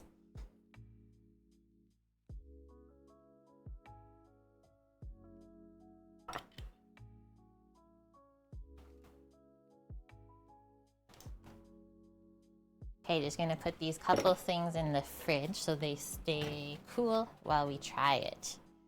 Now we can eat. Thanks, everyone. I didn't think you guys all would be as obsessed with Greek food as I am, but that makes me so excited. So much flavor, and it's so healthy, I would say. I'm definitely gonna go for a meatball first. Like, you have to. Nice, it got a little bit browned underneath. I guess we could have flipped them over halfway through, right? I'm gonna just have a meatball by itself first.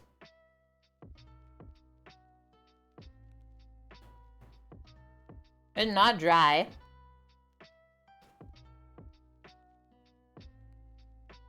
The onion's not overpowering. Like, I know it's there, but it actually combined with all the other herbs and the garlic really nicely.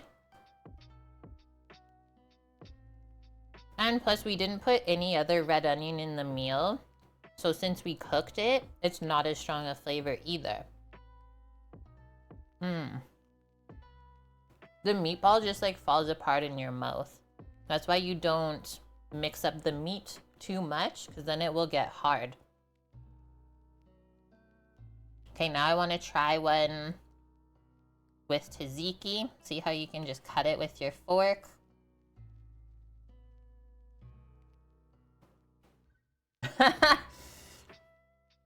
Need to eat more balls.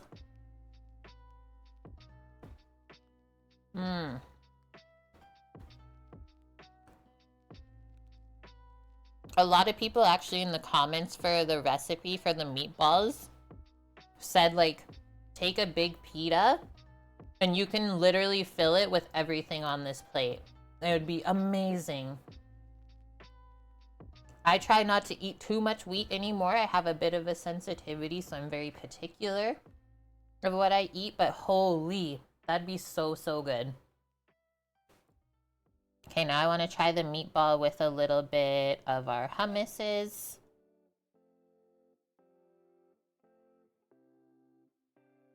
And if you had the pita, it would keep you fuller longer too.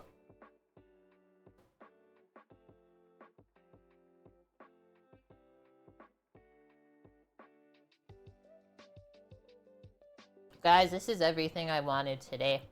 I'm so happy I planned this. And what did I even have to buy to make this? I bought a bunch of parsley.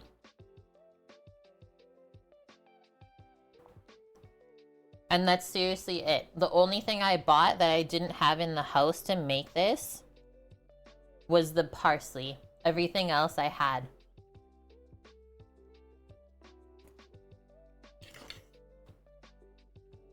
The salad with the quinoa though? What the heck?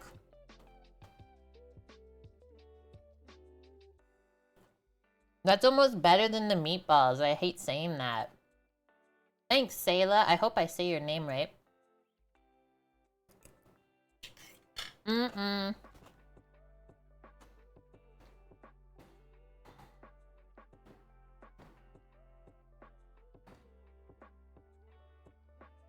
Everything's nice and fresh, so I'm not like getting heated up as I eat this compared to, let's say, like if I cooked a stew today. The stew is like so heavy that I would be like sweating already as I'm trying to eat this.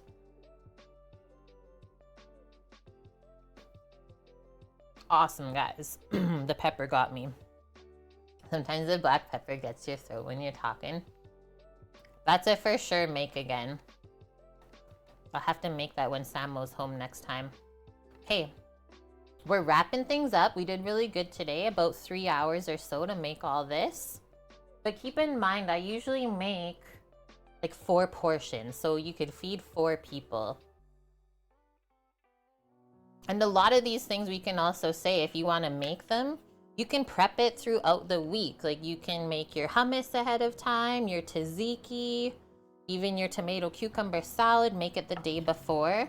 And then all you have to do is cook the meatballs and quinoa when you get home from work. Easy. Yeah. How to make a nutritious meal with just 1 parsley. Okay, 3 hours of me explaining and going through everything, right? That's why I said it'll take less time if you were just to cook it. Hello, Babam. Okay, what we got going on here? Excuse me. What's a belch of approval for the chef? Thank you. Bubs is cooking Fallout food. Oh, I almost had another garlicky burp.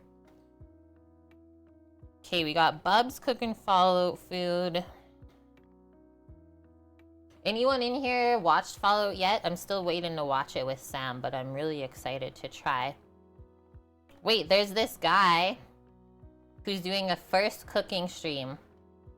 His kitchen looks so fancy. Is Kelly Cake still on? I thought she raided us earlier. Fallout's fantastic. Oh, I can't wait to watch it. I'm getting impatient. We love fancy kitchens. Okay, let's go find someone new today. I can't really like say his username. It's funny, but I can't say it because I'll swear unless you guys want me to swear. Are we all adults in here? So it's a pretty funny username.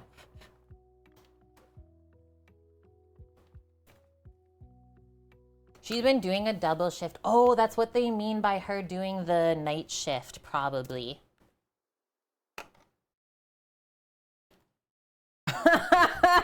Mish!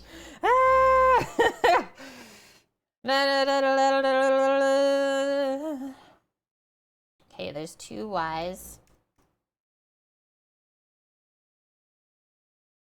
First cooking stream. You guys know it's Feral Friday, right? Okay, you guys can read the username now because it's funny. Cookie, thanks for posting the raid. Guys, I hope I inspired you today. Actually, I know you did because you guys told me how good it looks. I mean, look at it. It's so colorful. Definitely a meal that you should try this summer. And if you do, please post a photo in Discord or at least let us know what you think of it. I'll be back tomorrow streaming at 11 a.m. Pacific. What are we cooking? We're doing a pork saute bowl with rice noodles and some more fresh veggies. And we're going to make some cookies tomorrow. So I hope to see you then. If not, have a wonderful weekend. And I will be back on Sunday too if you missed Saturday. And don't forget to join our Discord if you're new here. That's where we have over 6 years of recipes from stream that you can go cook for yourself. Thanks everyone for being here. Thanks for the awesome hype stream today. All the new follows, all of the raids. I appreciate all of you. And I hope to see you next time. Love y'all.